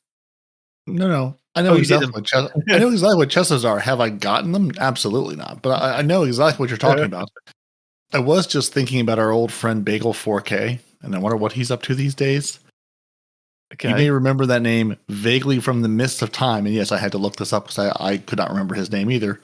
The Guardian who finally hit 999 power and took on the Shattered Throne alone. Yes, coached by Glad and others, because thinking that there was a line about getting to 999 and going through Shattered Throne solo, and that would break the curse cycle, and then it didn't. Yeah, but Bungie did address that, didn't they? They addressed that in a tweet, I think, wasn't it? To say that it was a trick from Savathun or something, wasn't it? Mm-hmm. Yeah. There's an old Polygon story we can link to from 2019 about this whole saga, and DMG at the time tweeting things out and then writing a whole blog post about it. And yeah, good times. Wonder what that guy's up to these days. Oh, bless. So yeah, will that break the curse cycle? What will break the curse cycle? Will there be a break in the curse cycle? Will we know? No, not yet. Will it mean anything? Will we ever visit the Dreaming City again? Who knows? Oh, we're going back there. We're going back there next season. We haven't been there for a while, Oh yeah, we're definitely going back. I barely remember it exists. Well, you will next season. Mm-hmm. Does that mean the Tiger Sprite is going to be relevant again? Because I do love that auto rifle. Maybe a way of bringing it back into the game. A bit of Tiger Spite. Yeah, that's good suggestion there. Although I think they did bring it back in the game, didn't they? You can still go. You can go there and collect those weapons again. Yeah, you can, but it's just not as good as it used to be. They need to give it an oomph. So that actually, it's not even craftable, is it? I think they should make it craftable. Yeah. Well, I mean, presumably next season we're going to get some batch of craftable weapons again, and it could very well be, if not those, something Dreaming City themed. Yeah, they do bring us a new batch every season. So, is there anything else spoiler-wise that you guys want to talk about that possibly could happen next season or going forward that we can talk about, or do we just put the klaxons and the things back in now to say people can come back? I'm not sure there's anything we can talk about. I mean, you say spoilers, but everything we say right now is purely speculation because we don't have any info. We've seen a picture where we're back in the Dreaming City, and that's about it. And the heirloom? Because we're the writers of Bungie's narrative. We're not. So 3, 2, 1, we're back in the room. Welcome back from our spoiler talk. If you missed it, you didn't really miss out on much. There's nothing there. Don't even bother. Just skip to this point, because this point tells you about the TWAB for the 9th of November. And let's get into it. So topics for this week, we have season of the, I'm not going to say it because we've already spoiled it. Season of the fish. Season of the fish is the is announced. There you go. Crucible Strike Team update, which they promised us. Season 23 Ritual Weapon preview and the Weapon Pools update. Ooh. So Season of the Fish arrives on November 28th. And it's not really the fish. We're just kind of skipping over that if you just don't want to be spoiled. So if you don't want to be spoiled, don't read the TWAB and don't scroll at all. Just don't scroll. Don't read the TWAB because going to get spoiled for you immediately. Yeah. Bungie went out of their way to say, we're going to spoil this for you front and center. Enjoy. Yeah. 6 hours after we've put a patch out and we've got a new week. If you haven't bothered to go and do X, Y, and Z, then we're just going to spoil it for you anyway. So there you go. So I woke up to a spoiler and I was like, oh, I hate you, Bungie. Why can't I just kind of... But then I think they were trying to get ahead of everybody else that if they've done X, Y, and Z, then they will spoil it for us. So they were like, we're going to get ahead of everybody and do this. So we're going to spoil it first. Because of everything that has happened with Bungie, they need some kind of a positive spin on things. Maybe not. Yes. So the Crucible Strike team has an update for us this week. Though earlier this year, they shared a news of our Crucible Strike team's effort to improve the overall PvP experience. Since then, they've shared several updates, including info on spawning changes, matchmaking tweaks, and more. But today, we're going to be looking at what the new team is working on and exploring Season 23's changes to the Crucible playlist experience and continue the goals of this initiative. So, we're going to talk about rewards, matchmaking, playlists, and modes. We're getting all four of those. Yes. Their goal is to steer the Crucible in a direction that satisfies our most dedicated PvP players. And updates won't all be perfect, but they will be iterating. So lots of good changes, hopefully. They always, as always, they say actively taking feedback from the forums, social media, survey results, analytics, driving their decision making, as they've broke down for us some number of weeks ago, where they're like, here's all the data we look at and how we look at it and what we're doing.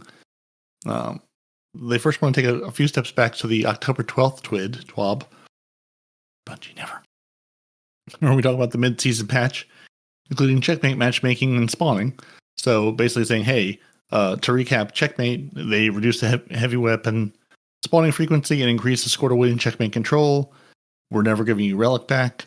Matchmaking, we compressed the skill band, effectively loosening the parameters of skill-based matchmaking. The control playlist and spawning, they made some targeted adjustments to the spawn points in the Ultra Flame and Cauldron. So those are the things they did.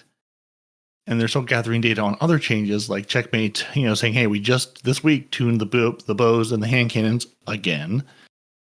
and you're still trying to reduce the damage bows deal and reduce the damage the hand cannons deal on body shots while still keeping the optimal time to kill as it is now. So if you're landing those crispy headshots, have at it. You'll be fine. Those of us who are not doing that may have a little bit more of a chance. That's the goal anyway. So let's talk about playlists, because I like to talk about playlists. I tell people about playlists every week.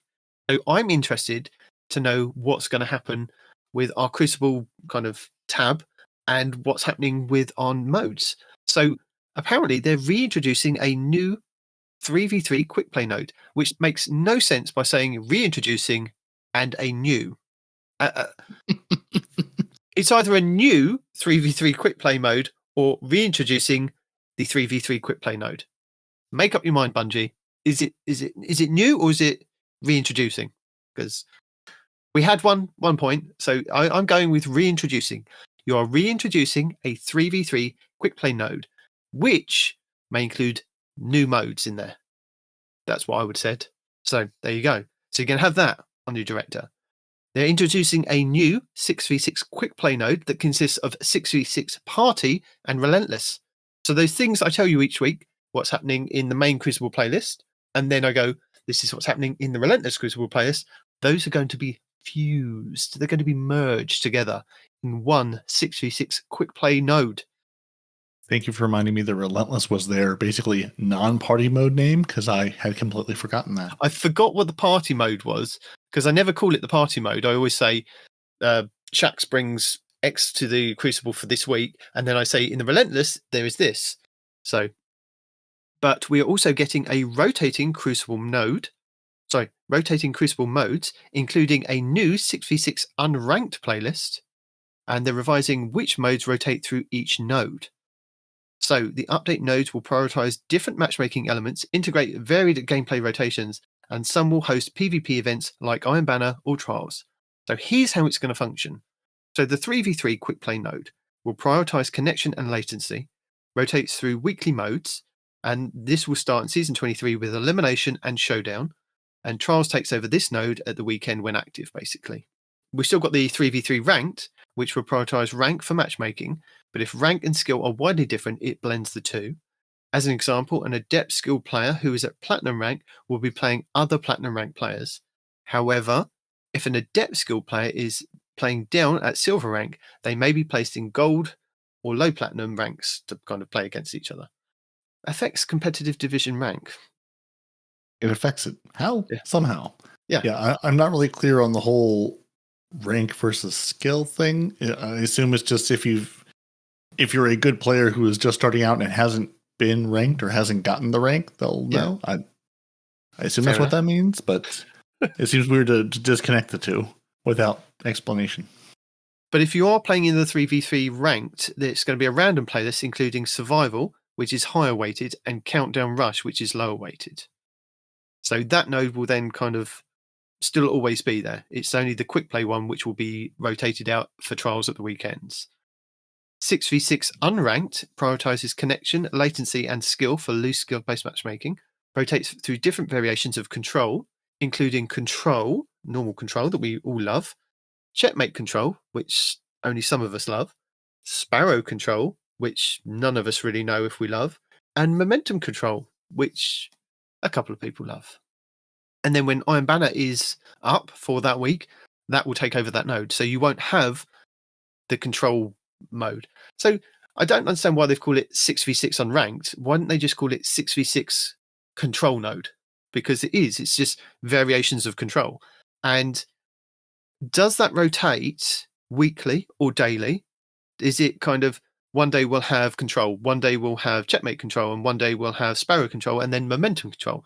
Or does it rotate in that actual playlist? Does it go, right, one game you can be playing control, the next game you can be playing control, and then it will switch to like momentum control, depending on how long you've been in that playlist? We don't know because they don't tell us. So, yay. I'm just trying to figure out how it's going to be both connection and loose skill-based matchmaking. They're just like, listen, you can't scream about it being connection or skill-based because we're going to make it a little bit of both. No, but it prioritizes connection and latency and then skill for loose-based matchmaking. So they've kind of, yeah, they've got around that. But No, they haven't. The thing is with that is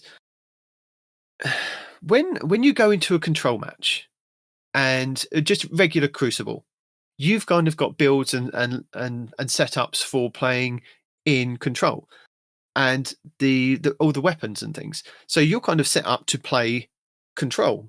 I say that, but if you're going into checkmate control, the weapons act differently. So you may use different weapons, hand cannons, to what you would use in regular control. And then they would also differ again in momentum control. So I want a bit more clarity on how this node is going to work. Is it on a weekly rotation, which is all right, because then you can say, right, momentum control is up this week in the control playlist. And so that will give people kind of a week that they can play momentum control. Or is it going to be sparrow control? Is it just going to be a week of people sparrowing around, or the sensible people not sparrowing around and just shooting the people that are on their sparrows, just messing about kind of thing? Strapping trip mines to sparrows and sending them in the battle with Telesto. That's a good idea. Telesto bullets on the back. Telesto we send one guy with the Telesto sparrow. Mm-hmm. Yeah, good idea. Trip mines, Telesto bolts. Yeah, I'm looking at this going, this has to be a weekly rotator. Because to your point, you sparrow control, I assume is just regular control, but except you can use your sparrow like as was bugged last this season. Yeah. In the new map. So I'm assuming these have to be weekly rotators, or either weekly or daily. It has to tell you what to expect. Because to your point, momentum, checkmate, and regular control are very different. You can't just mush them together and go, surprise, it's going to be a something. Well, the thing is, the only reason I ask, is it going to be a weekly thing, is because we did have a point where they mushed Clash and Control into one playlist. So sometimes you would play Control for like 6 games and then you get a Clash game. I mean, if you were kind of in there regularly, you might get one after the other, kind of rotating. But it was kind of mashed together. You just didn't know what you were going to get, and people complained about that. So I'm not sure them mashing these two together, because people like 6v6 Control as a node by themselves. And I see where they're going with this, of putting all the control modes in one, but then it's going to mix up. They're so different. Yeah. I'm totally with you going, we'll put all the control modes into a single control mode, but you can't switch the momentum and checkmate and sparrow modifiers and act like, yep, that's the same thing. That's a similar experience. If you're set up for one, you're basically set up for the other ones. Not necessarily. No. Especially if you're going into control just to have a laugh with your friends, or because your buddy keeps going, hey, come play some PvP with me. You're not bringing your PvP loadout in. You're bringing your PvE loadout in, going, I don't care. I'm just here to hang out with my friends, or so Peroty will stop yelling at me, or whatever the reason might be. And you're going, I'm not set up for this. And then to be dumped into checkmate, to be dumped into momentum, it's like, no, this is not the same. This is not going to work. I mean, I like the idea that when Iron Banner comes up, that it takes over that node. That's quite a good thing, because then that kind of makes people go and play Iron Banner, and it's a good thing to have people playing Iron Banner. And putting it as the kind of the replacement for Control makes a lot of sense, but maybe not for the other control modes as well. Because say if it is on a weekly rotation, and week 1 we've got regular control, week 2 we've got checkmate control, week 3 we get sparrow control. But then week 4, Iron Banner takes over that node, which should have been momentum control. Does momentum control then shift to the week after Iron Banner? Or do we miss out on momentum control, because then it goes back to normal control the week after that? For example, if it's the featured raid for that week, if it's Oryx for that week, and that week also falls on a week that Oryx is going to be the featured raid, all the challenges come up for that week, but you kind of miss out. It's kind of then skips ahead to the next time for the following week. It then goes back to week 1 of those challenges. So it kind of just keeps going. And if it's a featured week for that one, it kind of misses that out. So that does it for all the raids. So that's what I'm kind of inquiring. Is it going to be like that? Or are they going to know that Iron Banner's kind of replacing that node, so that the next week it should be momentum control? Or does it take over momentum control? And then if they have, say they go for week 4, week 8, and week 12 are Iron Banner weeks, do we then not get momentum control because that is the week that they kind of fall on, as an example? This how are they doing it?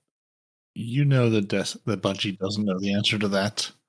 You know it's going to be whatever it is, and there's no way to know because they're going to tell us one thing and do the other thing. Maybe momentum control just never comes back.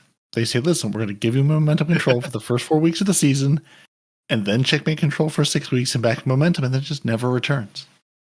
Yeah. Yeah, yeah, who knows? We're just have to, this is really, we're just have to wait and see. I'm hoping, I'll say, I'm hoping it'll be at the very least a daily rotation, if not a weekly rotation. Yeah. That you'll at least have an idea of what you're getting into, and we can sort of get into the, I like there being just, I like with the different PvP modes, things to come up a little more often. Because there's some things that I really enjoy, but again, like if you put Mayhem up with, the same week as you put Iron Banner, I'm probably never going to touch Mayhem really because I'm playing Iron Banner if I'm playing anything PvP. So like having something, rotating through a little bit quicker. Hey, I don't really care for checkmate control. I just have to wait a day and then it's something else versus waiting a whole week going, I'm not really enjoying this mode. I have to wait till next week to go play in this playlist again. Well, that's the other question, isn't it? Because we've got, as you said, we've got the 6v6 control node, and then we also have a 6v6 quick play node, which prioritizes connection and latency, and that rotates through weekly modes. So this one does rotate weekly and consolidates the party and relentless nodes. So in the party at the moment, what does that even mean? Well, in the party modes at the moment, we have momentum control, we have mayhem, we have team scorched. And in the Relentless, we have Rift, Zone Control, Clash, and Supremacy.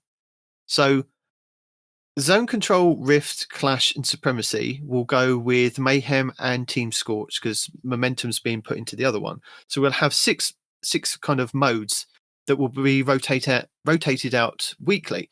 So imagine you get a Zone Control week with a Checkmate Control week, and you don't like either of those nodes. You don't like anything from either one of those.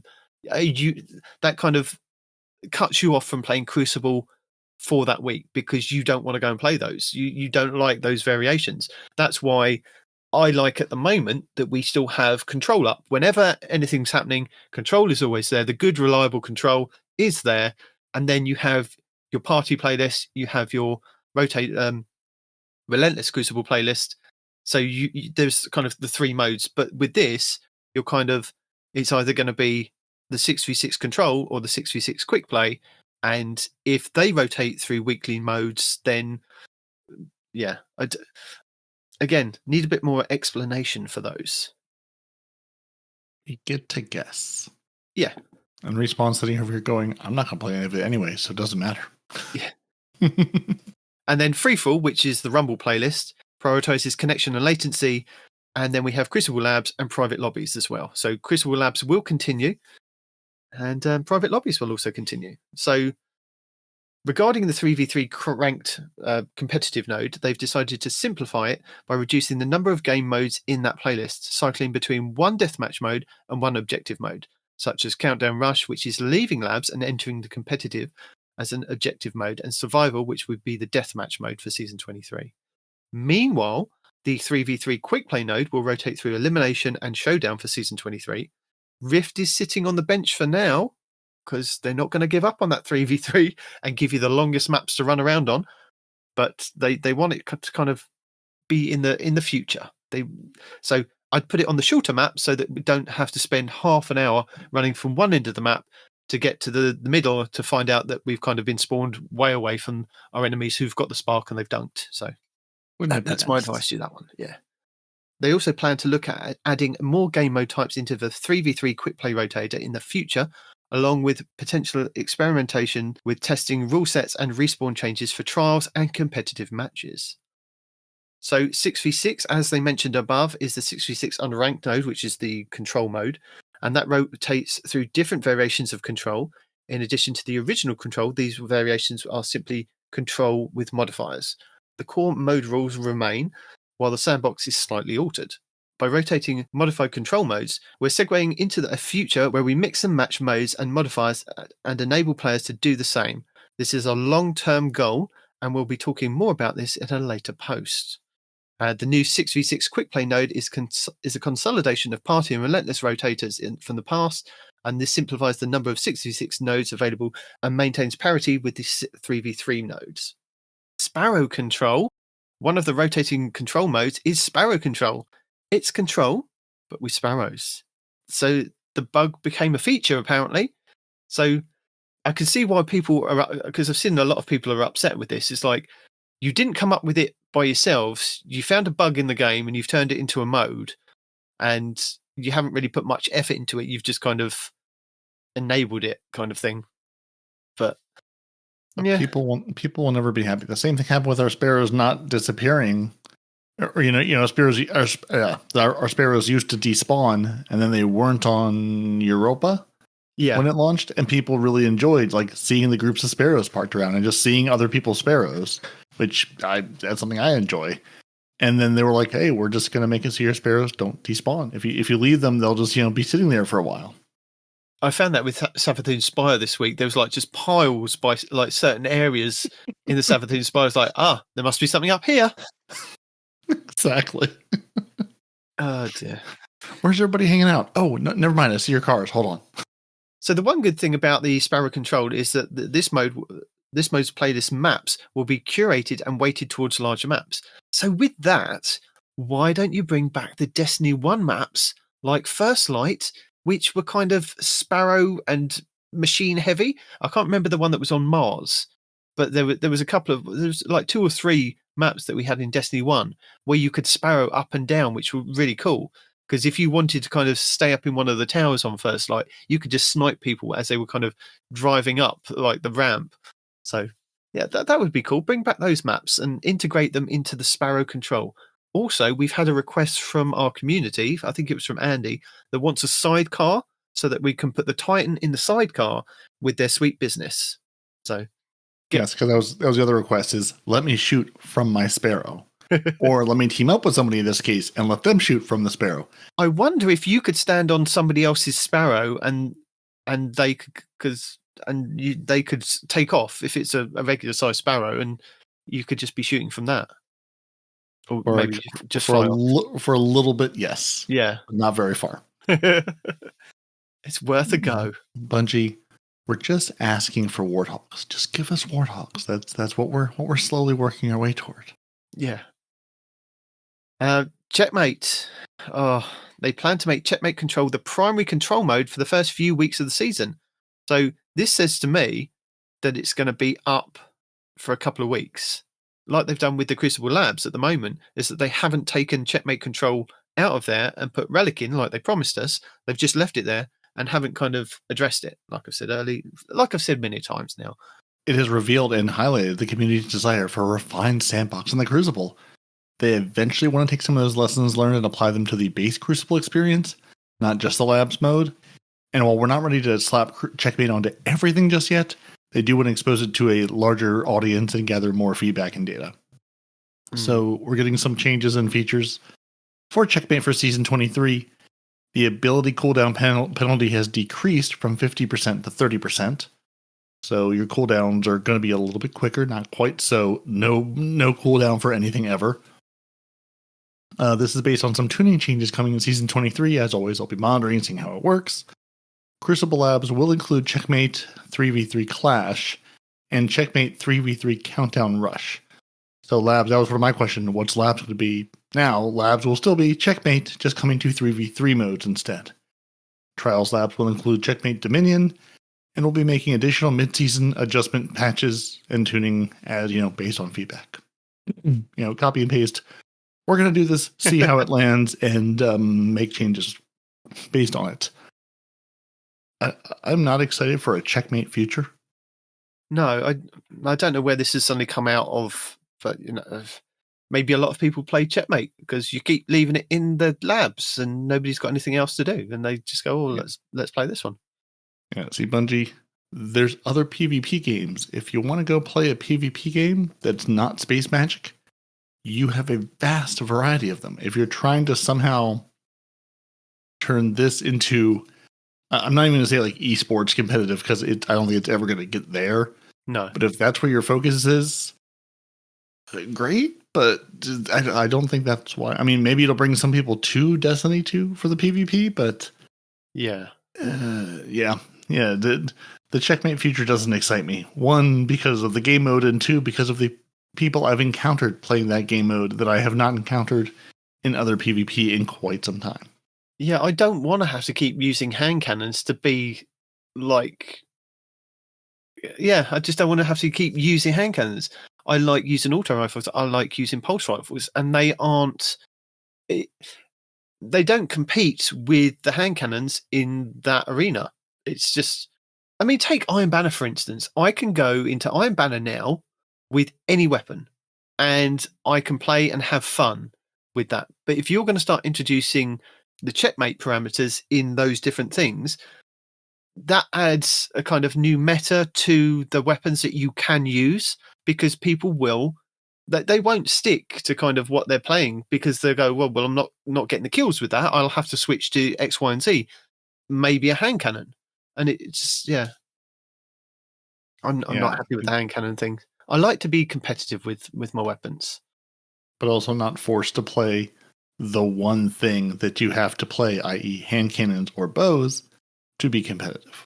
The thing is, they seem to have kind of latched onto the checkmate part of this and gone, right, we want this to be the it's like, no, that's not the space magic thing that I've signed up for. I understand that you found a new game mode that you can then slap that onto kind of other. Yeah, I get that, but it's not necessarily the best thing for all the playlists, because I can see where this is going to go. They're going to go, whoa, we'll try this in trials, like they've said. Oh, we're going to try this in Iron Banner as well. Like I think I said that like a couple of weeks back when we were talking about this. It's just that they're trying to slap it on everything, and I'm not happy about that. Or we're just going to try and slap it on everything. Yeah, and like, I mean, I do appreciate the direction they've taken of, instead of making 17 new game modes, making new modifiers. I mean, because again, modifiers, you can make it and apply it to a bunch of different things. Like, that's not the part we're unhappy about. Like, making a modifier, great, wonderful. It's just what the modifier is. You've gotten me into your game for the last 10 years saying, here's this thing, here's the space magic power fantasy that I can have, and then slowly saying, yeah, but not in PvP. I mean, yes, like obviously there are still things I can play. It's not gone forever, but I'm curious where this goes. That's all. I mean, again, and maybe obviously, as I've said before, I need to be in the AAR PvP league, because I am not the Twitch shooter, hand cannon wielding, dodgy hunter, running up behind you and shotgunning you and dancing away, or sniping you across the map, and then I'm gone before you even know what happened. Like, obviously, I know that's not me. Yeah. Like, I am, and that's what I enjoyed about Destiny's, quote unquote casual PvP, is I didn't have to be that person to still have a good time and find some modicum of success. And if this is moving, if they're sort of, twiddling the knobs toward competitive and, checkmate basically, then, that's the point where I get off the ride and say, this was fun while it lasted, and now that fun is over. Yeah. No, I get that. I mean, I think that's probably why I enjoy Iron Banners, because although they mess about with the modes every now and then, we have our Keitel variation, we now have like the Eruption, which is the mini mayhem, and then we have a regular control version.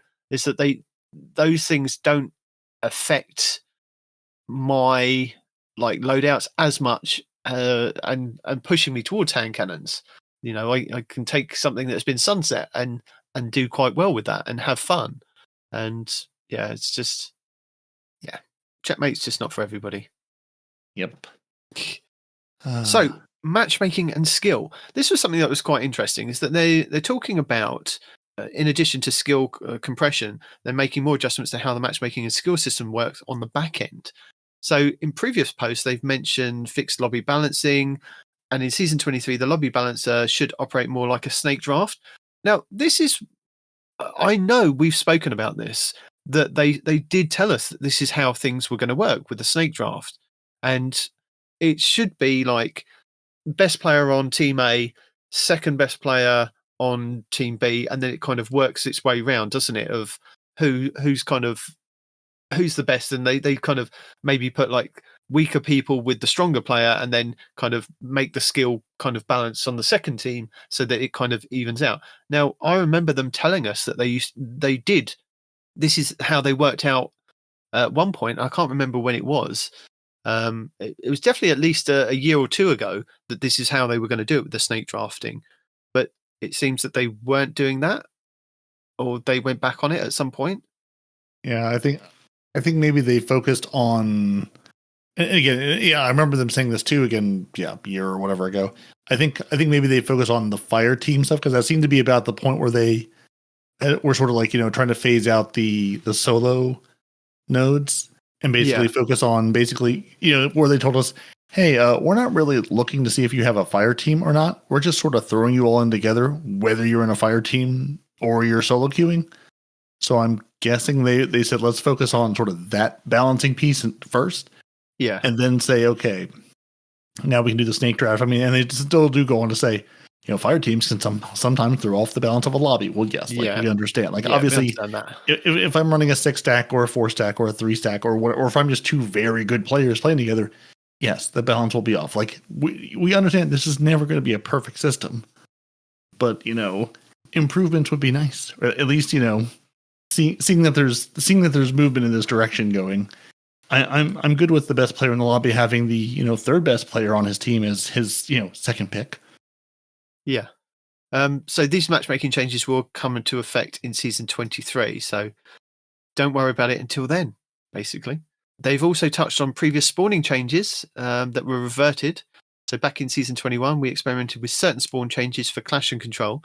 While the changes did achieve more variation and unprecedented in spawn points, it did not prevent players from spawning out of sight of other players and dangerous projectiles such as supers. No, it definitely doesn't. No, absolutely not. Since then, they've begun to experiment with new feature for our spawning system. This will hopefully give us more variance and unpredictability, whilst also avoiding spawn trapping and peaking issues. These features are still in development, but we'll definitely revisit this topic soon. They're going to try to stop spawning you in front of things that are going to get you killed immediately, like supers or the same person that just killed you 3 seconds ago. It's one of those things that it's never going to happen, because if that's a roaming super and they're on their way to like your base, and at that point in time, when the system detects, oh, there's nobody there for like 30 meters, we'll spawn you in here behind this pillar. You run out from that pillar, your overshield is gone. They've managed to get there in that time, and you're like, oh, okay. And even if they do kind of revert that and spawn you kind of behind them or like somewhere else, there's nothing from stopping the unpredictability of a Guardian to go, hey, you know what? I know that they've changed this, so I'm just going to go back the other way or something. So it's very hard to kind of predict where players are going to be to spawn other players to get them out of harm's way. Unless you kind of do like Overwatch, do a kind of shielded area where you can stay in and hide. But even then you'll get people standing outside shooting this shield. So it's like, I don't know what you could do, to be honest. Keep trying. That's what. Do you want to talk about competitive now? Let's talk competitive. They've made a whole bunch of changes, including everything: rank adjustments, promotions, relegation modes, and mode rules. So I will bring my exquisite experience in competitive to the conversation here and read this, because I definitely still have the little thing going, hey, you should jump into competitive and test your mettle and see where we're going to place you, when they first gave it to you like 3 seasons ago. Yeah, still sitting on my character. Have not set foot in competitive at all recently. Well, you need to do, because there is a a challenge for this season to go and play. I think it's about 7 games. Can I do it in trials instead? No, there's one for trials, which is separate. Okay. Well, then maybe I will. We'll see. See what happens with the end of this month. So in season 23, they're going to make some competitive rank adjustments. How rank points are adjusted post-match. In general, they're simplifying the formula and putting more emphasis on wins and losses. So the major points are as follows. We are removing the performance factor. Wins and loses are what matters. So wipe the lobby, don't wipe the lobby. Get good or die. That's it. Just win the game, lose the game. That's what they care about now. They're removing the inflation protection. Good, great, wonderful. Will no longer reduce your rank points gained if your rank exceeds your skill. We will retain deflation projection, so if your rank is below your skill, it will still accelerate you upward. Okay, so that seems fair. Ultimately, we still expect rank to correlate with skill, but it won't be so heavy-handed about it. So while these changes will make some good gains, we hope these changes will make gains and losses feel more consistent. Sure, great. Again, no experience basis on, but it all sounds good on paper. Well, it sounds like it's a complete U-turn from what they kind of said before, because originally it was like, if you do well in your competitive match and your team do poorly, you won't lose points. You'll kind of still be said, you'll gain some points for doing what you did in the team. And I thought that was a good thing, because you may be paired with two absolutely useless blueberries if you're going in there solo. Yep. And that's my you do well. Going, your I'm KD sometimes is that blueberry. Your KD is amazing, or you've captured the points. You've actually contributed to doing X, Y, and Z, and now it just seems to be we're going to revert it back to wins and losses. Yeah, that doesn't seem great if you care. Versus if you're just going in saying it's basically the trials mentality. I can go in and hope to get paired with good people and find some success. Versus I'm going in with my team to do well. Yeah. Yeah. Again, because competitive is all 3v3, right? Yes. This seems like a basic question I should know the answer to, but yeah, because if you're, again, it's like everything else. It's I was just thinking about this from both sides of the person expecting to do well and then getting stuck with me, who's just like, hey, I'm going to hang out and play a couple of games. Yeah. Versus going, hey, before I wasn't really hurting you, now I'm going to get more hate mail because I might be hurting your chances to improve or whatever. Yeah. Anyway. Promotions and relegations. So you have to get your 11 players, put them on the pitch, win your... Wait, no, that's wrong. We're removing promotions and relegation series requirements for all divisions except Ascendant and Adept. Going forward, you will only need to prove your skill when entering the most elite ranks, or keeping yourself from dropping out of them. For example, if you are Platinum trying to reach Adept, you will enter the Promotion series. Conversely, if you are Adept dropping into Platinum, then you will be able to defend your place via Relegation series. In conjunction with the rank adjustment changes, we hope these will smooth out the climb to your intended rank while maintaining some amount of prestige expected from the upper divisions. I don't know what most of that means, but sure. Promotion, relegation, there's a series. Something. Yeah, I haven't kind of got to be promoted. I've probably been relegated a few times, but never promoted, I don't think. I've got my rank. It went, you are kind of, I think it was silver the first time, gold one season, and then that's it. I'm like, this is where I am. This is where I live. Yeah, I vaguely remember there being something about like if you're on the cusp of something, there'll be like a series of games you'll play that I'm not even sure if the game will tell you about it, or just like, hey, we're gonna look at the next like 5 games that you played. If you do well enough, you'll be promoted, and if similarly on the relegation side, we're gonna look at this series, and if you don't maintain your thing, we're gonna relegate you. But I don't really know if that's how it works because again, haven't played it, and 2, Destiny does a terrible job explaining how PvP works. Everything works, yeah. Yeah. So yeah, that's what they're doing. Hopefully it'll make sense to you. I'm just going to say, really just go listen to the Blueberry Lounge because 1, they had Cheese Forever on it as a guest, who's lovely. And 2, they will probably understand what all of this means. But I can tell you that there's mode rules and they're changing them. They discussed the modes above, the survival and countdown rush. Survival, they're going to increase the spawn count from 4 to 6. So you'll be able to, live a little longer, not die quite so quickly. You've got 6. More. You've got 2 more lives. Yeah. Yep, or 2 lives to burn through real quickly and then still get killed. Countdown rush. Your points to win have decreased from 6 to 5. So adding more rush to it. We decreased the round time from 120 seconds to 90 seconds. The time is refreshed with the second bomb, however. Due to the round time decrease, we've also decreased the heavy weapon spawn time from 90 to 60 seconds. Respawns and revives are enabled and unlimited. And if a game goes to 4v4, if a game goes to 4-4, The final round will have the elimination rule set enabled. This will show up as sudden death. In general, we hope these changes normalize pacing and match times between the two modes. So, maybe they will, maybe they won't. Who knows? But what they will do is improve trials. So in season 23, in season 23, they're going to make some small changes to trials rewards in preparation for some larger changes coming alongside the final shape. And they've got more details on them later. So in the meantime, they're going to be adding a set of small weekly rewards that trigger depending on how many wins you get in a row before your card becomes flawed. So there will be one each for 3, 4, 5, and 6 wins on a card. If you get to a higher win total first, you'll get all the tiers below it as well.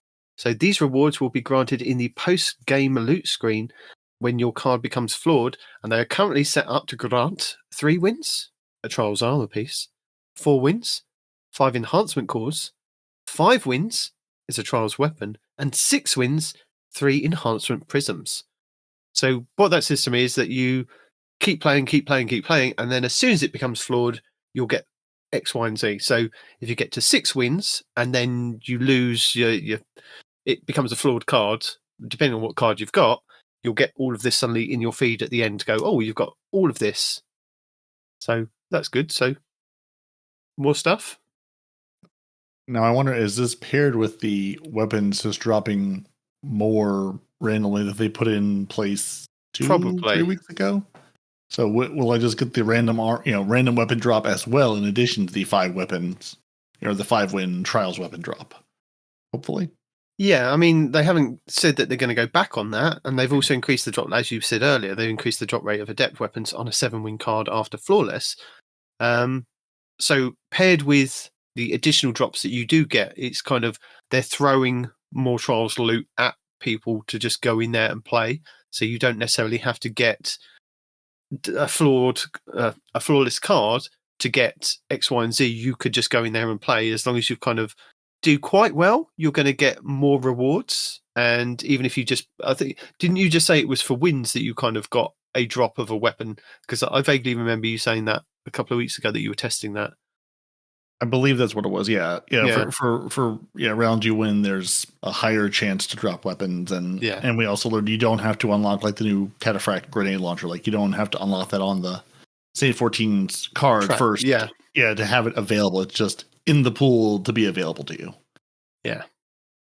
So in addition to those reward changes, they'll also be running a weekend of Trials Labs where Checkmate, there it is again, modifier will be active in the playlist, so they're looking forward to seeing how this shakes out a more competitive setting than just standard Crucible Labs. Checkmate, take a drink. But don't worry, we're going to keep you in our sites. We're going to keep you in our sites. Got it. Right. Don't know what that means, but we're going to keep you there. We're going to talk about how Rose and Mercurial Overreach, both real good weapons. People have been doing lots of competitive focusing, or no, they haven't. They're going to be. Yes. So those who weren't there for the first 2 seasons and don't have access to some of those reliable guns in the sandbox once these weapons have gone away, enter competitive focusing. Nitedemon, what is competitive focusing? Well, the Rose hand cannon was the competitive weapon that you could get from, I think it was from the first couple of seasons, wasn't it? That you could get as a reward. And you could only get 3 a week? You could get one on each character for completing the 7 games on each character. So you would only get 3 chances to get a hand cannon with a random roll on it. And now we've got the Mercurial Overreach, which is the sniper, which is also in the competitive playlist. But they took out the Rose hand cannon, so you can't get that at the moment. But what they're going to be introducing next season is a way for you to focus the Rose hand cannon and the Mercurial Overreach if you want to. So this is part of their kind of, we're just going to hopefully give you more ways of getting the roles that you want. So starting in season 23, all retired competitive weapons will be available to focus from Shaq's Legacy Crucible focusing menu. However, it's not as simple as just having the engrams on hand.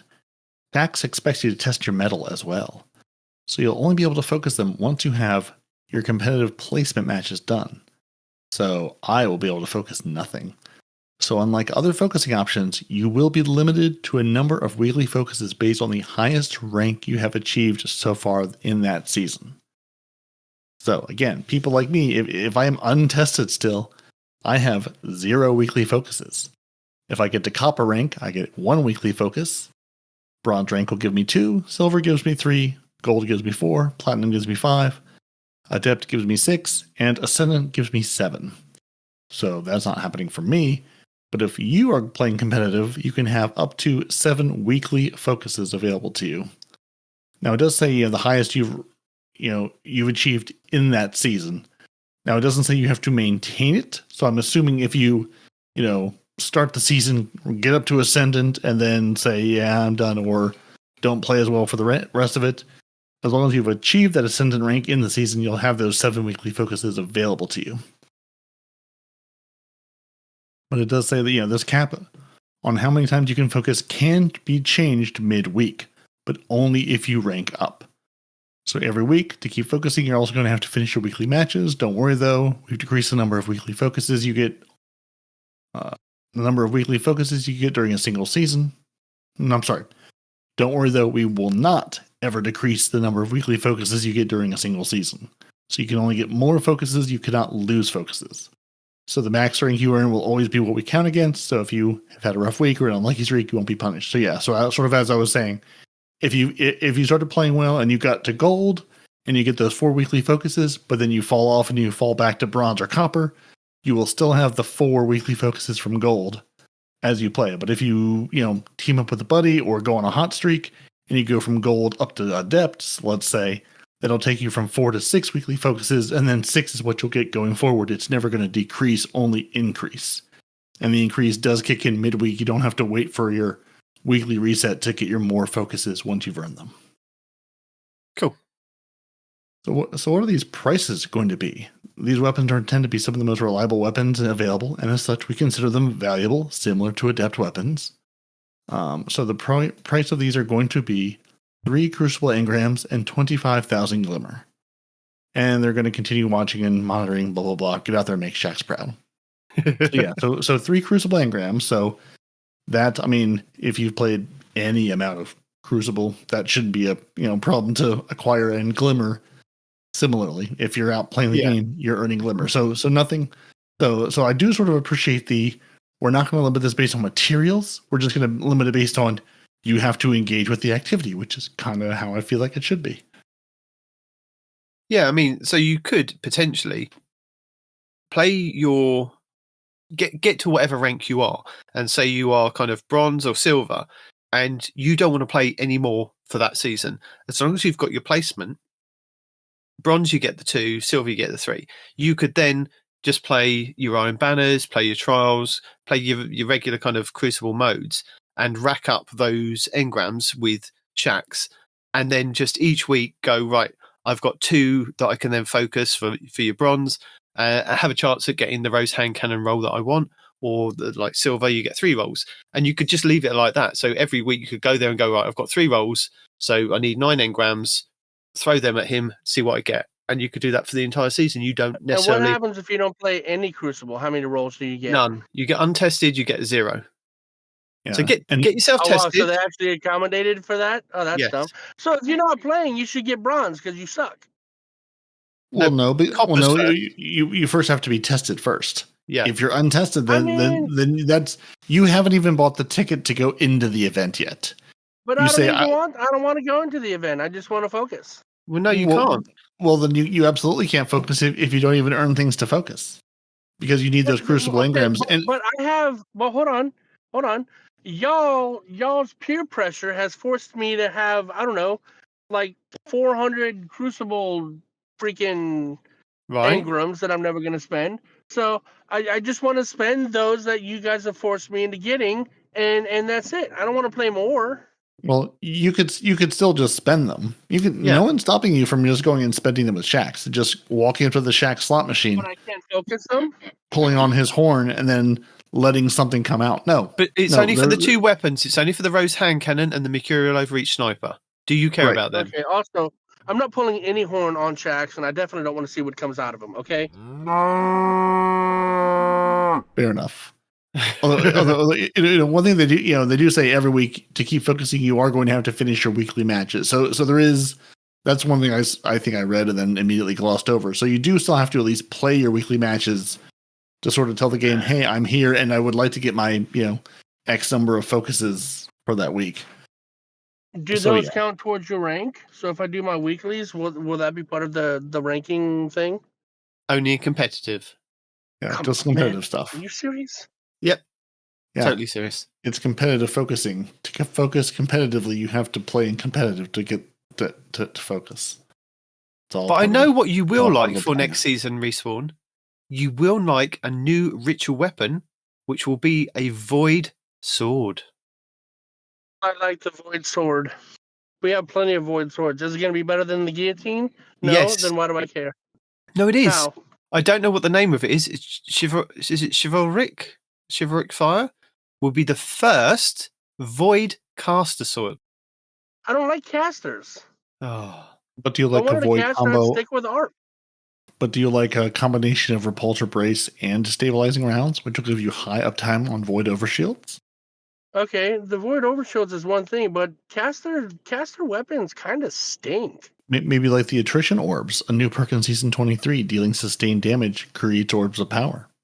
Okay, maybe that would be nice. maybe if we put relentless strikes on it.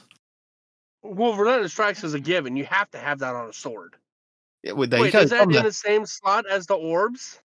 No, this is all part of it because the ritual weapons are a thing, aren't they? Yeah, but you have 2 in one column, 2 in another column, right? So is the orbs and the multiple strikes in the same column? Don't know. Don't know yet. Can't tell you. It's going to be a void sword. It's going to be a caster sword. Maybe it'll be fun. I'm more excited about that than a hand cannon. I'll give it that at least. Yeah, although a lot of people were excited about the hand cannon because it felt really well, didn't it, for this season? Yeah, I got it. It's in the vault. Yeah, I've got 2 of them. They exist. I've collected them. I've put them on the shelf in the corner, and that's where they live. Yeah, and as always, you can have an ornament for Crucible, Gambit, or Vanguard, which will make it look red, green, or orange. So that's good. So we did tell you a couple of weeks ago, and Bungie did tell us what weapons were leaving this season, even like the week that they were currently in. Oh, by the way, this one's leaving, so get on it. But they're telling us again what's left, what's returning. So for Trials, leaving is the Immortal Submachine Gun and Astral Horizon Shotgun. New is the Incisor Strand Adept Trace Rifle. Ooh, that sounds cool. And returning is the Eye of Soul Kinetic Adaptive Sniper. And they've put a foundry on it. So it's the Cassoid? Yes. Yes, that one. That Cassoid foundry. Which maybe means something to someone. But yeah. Cassoid? Because whatever way I'm saying it, it's that foundry. The Eye of Soul is coming back. If you know, you know. if you've been murdered by it, you'll know. And yeah, the Horizon Shotgun is leaving, and it's up this week. So go get it while you can if you hear this in time, and if not, then you didn't, and you're sad. But it'll still be available in the loot pool if you want to kind of go to St. 14 and buy it next season. The old weapons are still there, so it may not be an adept version, but you can still buy them. So they're always still around, sort of. Iron Banner. So this week coming up is Iron Banner. Excitement, because it is Iron Banner Control confirmed in the TWAB this week. Cannot go back on it, Bungie, but you probably will. I know you will. I know you will. Fortress, here we come. Yeah. So leaving is the Dark Decider Auto Rifle, which was a bit meh anyway, and the Gnora's Axe Slug Shotgun. So new is the Lethal Abundant Strand High Impact Auto Rifle. Oh, we like an auto rifle round here. We'll have one, yes, please. Maybe we'll have 6. I haven't got enough space in my inventory for 6, but I'll have 6. Thank you very much.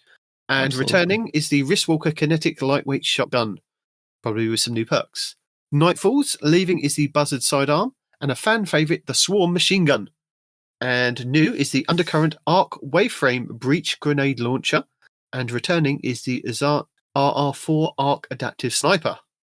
I'm not sure if I wanted to trade the Buzzard for the Sniper, but hey ho, I get to choose. I'm not in charge of Bungie yet.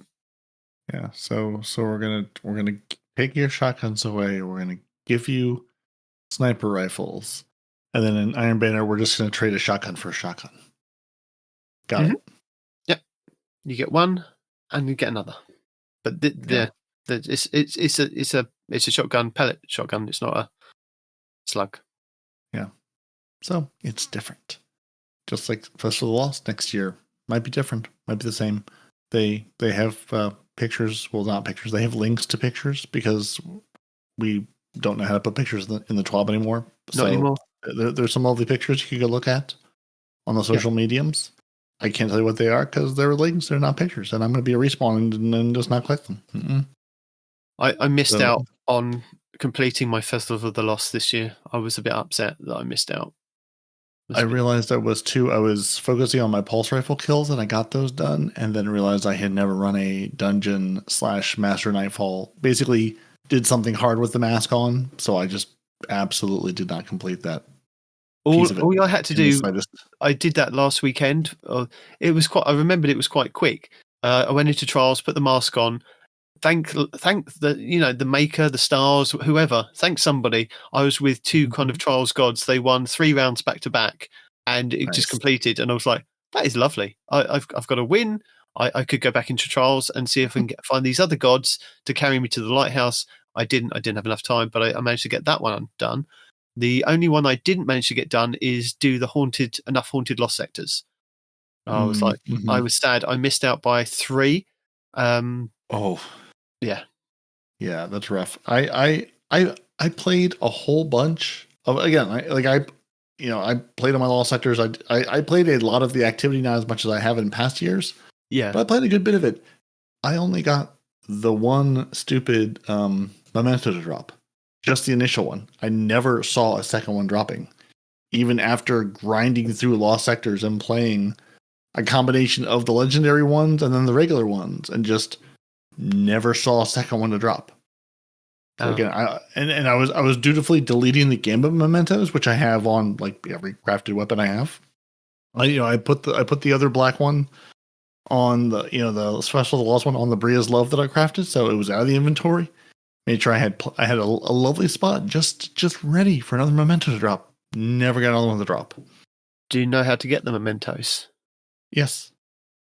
So I completed all 3 steps, which should have unlocked it, and then said, go do the things. Unless you're going to tell me that no, I've done something else wrong, which could very well be the case. Well, you remember the eerie engrams? Mm-hmm. If you went to Eva and just decrypted them as just standard eerie engrams, that's what gave you the mementos. Did that too. Okay. Decrypted all those because I didn't care about to focus them on anything in particular. Yeah. I was just turning. I was worried then that you weren't just turning those in because that's where they came from. Yeah, nope. Turn them all in again. I don't feel like I had that many of them over the course of the last couple of weeks because it just didn't feel like it was giving me very many. But, I turned in every single one I had. Oh. Just never got another one, which I'm not terribly upset about. But just like if this is kind of the thing, you're like, oh hey, look, you get this to drop. Maybe have them drop at all. Anyway, that's my moan. And now we have a player support report where other people are going to moan about the things that are broken and fixed. Yeah.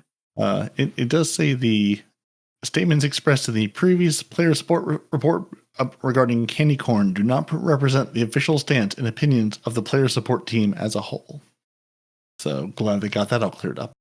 As we struggled with last week and continue to struggle with, beginning November 5th in the United States, we decided to change our clocks because we hate light and freedom and America as a whole. So we did that. And now your weekly update is different at 9 a.m. Pacific time, 1700 UTC, or UTC -8. So yeah, if you played this game for any amount of time, when the silly US changes its times, your weekly reset time fluctuates an hour. or doesn't fluctuate an hour, depending on where you are, because time zones are a myth that made up and make no sense. So yeah, that's different now. A couple of known issues besides time as a whole and the sunlight being taken from us. When inspecting Vice auto rifles, the weapons will rotate around the incorrect point. Not sure what point, but the incorrect one. Players can sometimes get blocked from progressing in the Crotazen raid, requiring them to return to orbit. The Mindbender's Ambition shotgun no longer glows when dealing damage to enemies. Now that is a big issue. That's a big selling point of that weapon. Give the glow back. Well, don't worry, because high volumes of multi-kills can result in bird errors. Caca. Yeah. Those are our 4 issues besides the time change, which is it's always an issue. It's an issue for us. Yeah. I love the fact that you guys get we changed our clocks over here. We changed our clocks 2 weeks before that, but nothing was given to us to say, oh, by the way, over in the UK, you've changed your. I mean, I'm guessing somewhere else in the world they changed their clocks on different days, which then also does something to the reset time wherever you are. I'm not happy about that. Listen, Bungie has given you a support avenue in different languages, but they don't care about the time change in the other places. Okay. It's time. We don't deal with time. Time is very silly, and you can get into a real fun rat hole of here's all the places that do or do not observe the time change, and sometimes they're inside geographically of other places that do the opposite of that. So time is a myth. It's all made up. And Rolk is out of time in the movie of the week. There is only one. He is Rolk. And then we do have some art. And then the Destiny 2 team will see us next week. Whoever they are. For Iron Banner Control. Allegedly. We'll see, yeah. Team. We'll see. We will see. Make sure that we see. I'll go and test it. The big question, though, is they've said that we're going to get Control, but they haven't said anything about Relic coming back yet. Is Relic going to be available in this final 2 weeks of the season? Is this what they meant? Did they mean when they said Relic will return in the final couple of weeks of the season, this is the final couple of weeks of the season? And did they mean to put Checkmate Control in instead of in the meantime? Don't know. Who knows? Bungie probably doesn't even know. They probably not even touched labs. They probably lost somebody that was dealing with labs during the great redundancy of 2023, and they haven't been back to touch it. Nobody knows. Nobody has any idea. No. It is what it's going to be, or it's not. And we just have to wait and find out what happens. Fair enough. This is your weekly rundown of Season 22, Week 13, Season of the Witch. The Dreaming City this week is at a weak curse level, which means Petrovenge can be found in the Strand, and has the Broken Courier mission for the next week. The Blind World features Scorn enemies and the Plagues, Sicarus and Varicus. The Ascendant challenge this week will be the Forfeit Shrine, which can be located over in the Gardens of Vasilia. On the Moon, the weekly story mission is Beyond. The Trove Guardian and the Wandering Nightmare, the Fallen Council, are both located in Archer's Line. Nightmare hunts Zydron, Servitude, Tanix, Isolation, and Skolas, Pride. On Europa this week, Credis the Dark Priestess will be the Empire Hunt, Eventide Ruins will be the Eclipse Zone, and the Exo Challenge will be Survival. Dares of Eternity legendary rounds are Vex, Cabal, and Crota. The Scatterhorn armor set and the Perfectus armor set will be available in Dares of Eternity with Weapon Set 2. Scathelock, Extraordinary Rendition, Blast Attacks, Threaded Needle, Code Duello, Imperial Needle, Far Future, Honor's Edge, Distant Tumulus, Interference 6, Shepherd's Watch, and Annual Skate. The Witch Queen weekly story mission is The Arrival, Altar of Reflection's Choice, and Altar of Reflection's Pact. The Lightfall weekly mission is Breakneck, the Partition mission will be Backdoor, and the Vex incursion this week will be Zephyr Concourse. The Crota's End raid challenge this week is the first encounter, Enter the Abyss, called Conservation of Energy. The Root of Nightmares raid challenge this week is the second encounter, Scission, called Crossfire. The Vow the Disciple challenge this week is the third encounter, the Upender, called Defenses Down. The Vault of Glass challenge this week is the second encounter, Oracles, called The Only Oracle for You. The Deep Zone Crypt challenge this week is the first encounter, Crypt Security, called Red Rover. The Garden of Salvation challenge this week is the first encounter, Embrace, called To the Top. And the Last Wish challenge this week is the first encounter, Kali, called Summoning Ritual. Your pinnacle raid will be Kingsfall over in the Legends tab, which means all challenges will be available for each encounter, with the exotic scout rifle Touch of Malice being farmable from the final boss. The pinnacle dungeon will be Duality over on the Derelict Leviathan on the Moon.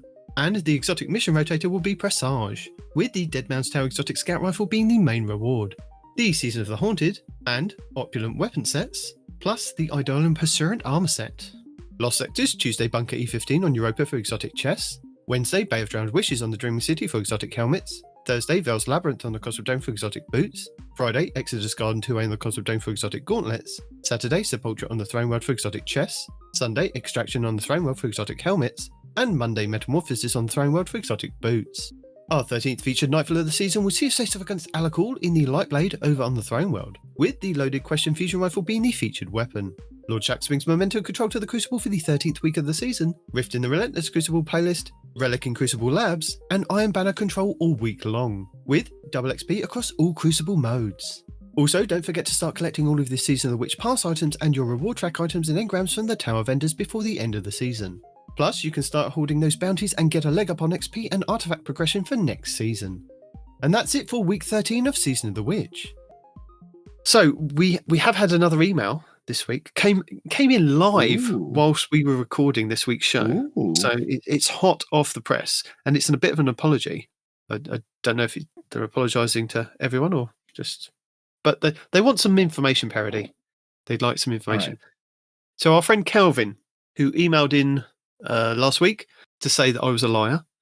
Still, I'm not 100% sure on this, but I got around to listening to the episode, and I apologise for letting my emotions get the better of me. The lies I was referring to are probably not real, but I was mostly asking Peroty and Respawn to tell us the stuff we don't know about you. Me, I guess. I appreciate Respawn giving us a hunter build.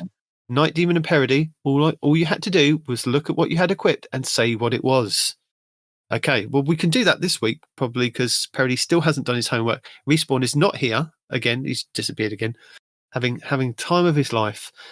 Well, so it sounds like Respawn's off the hook, though, because Respawn gave him a build, so he seems satisfied with that. So it's just that you and I have been slackers. And also, nobody knows anything about Nitedemon. He is convinced we are all Americans living in our parents' basements. And he is absolutely a mystery, an enigma, and may not even really exist. There's no way to know. Well, what we could tell people is that normally when we have our Christmas and New Year show, when Bungie go off and do their thing and we don't have a TWAB to go over, we go over some of the details and tell you what's happening this week in Destiny. As you know, I will drop in at some point in the show. You may have already been there. You may have already listened to it, but it's here somewhere in the show and it's timestamped, so don't worry. So, you know, we kind of cover the Destiny news, but then we get to the nitty gritty. We talk about stuff. Sometimes we play games. So this year, I think we've got a few things lined up for a bit of fun. Hopefully, you know, there'll be some more gameplay and more shenanigans and more chat about stuff. Sometimes I invite Deacon along and she divulges stuff about me to the other two that then gets put out in the podcast for Christmas and New Year. So if you want to ask questions about any of us, you know, send your questions to the show at twotitansandahunter@hotmail.com and we will collate them and then we will answer them in our Christmas show. So you could ask us what our favourite breakfast cereal is, or do we still have a pair of pants from when we were 12 years old? Or, I don't know, stuff. Just anything you want to know about us. We may not answer it, but we may answer it. So, there you go. The mystery. Yeah. You can ask us anything at Christmas. Some of us get drunk, some of us don't. You know, I don't drink, but Respawn does, and Deacon does. So if Deacon's drunk, she will answer all the questions about me and laugh maniacally about it. You'll realize just how much Deacon and Respawn are the same person. Yeah, I'm not married to Respawn. No. not that much of the same person, but very, very similar. So the build that I am currently rocking, Calvin, on my Warlock is a Rufus's Fury auto rifle. Now, I really enjoy this, pairing it with the Strand subclass, because I got one to drop, which was magical. It was completely magical. It's got armor piercing rounds. It's got rewind rounds. When this magazine is empty, it refills from reserves based on the number of hits.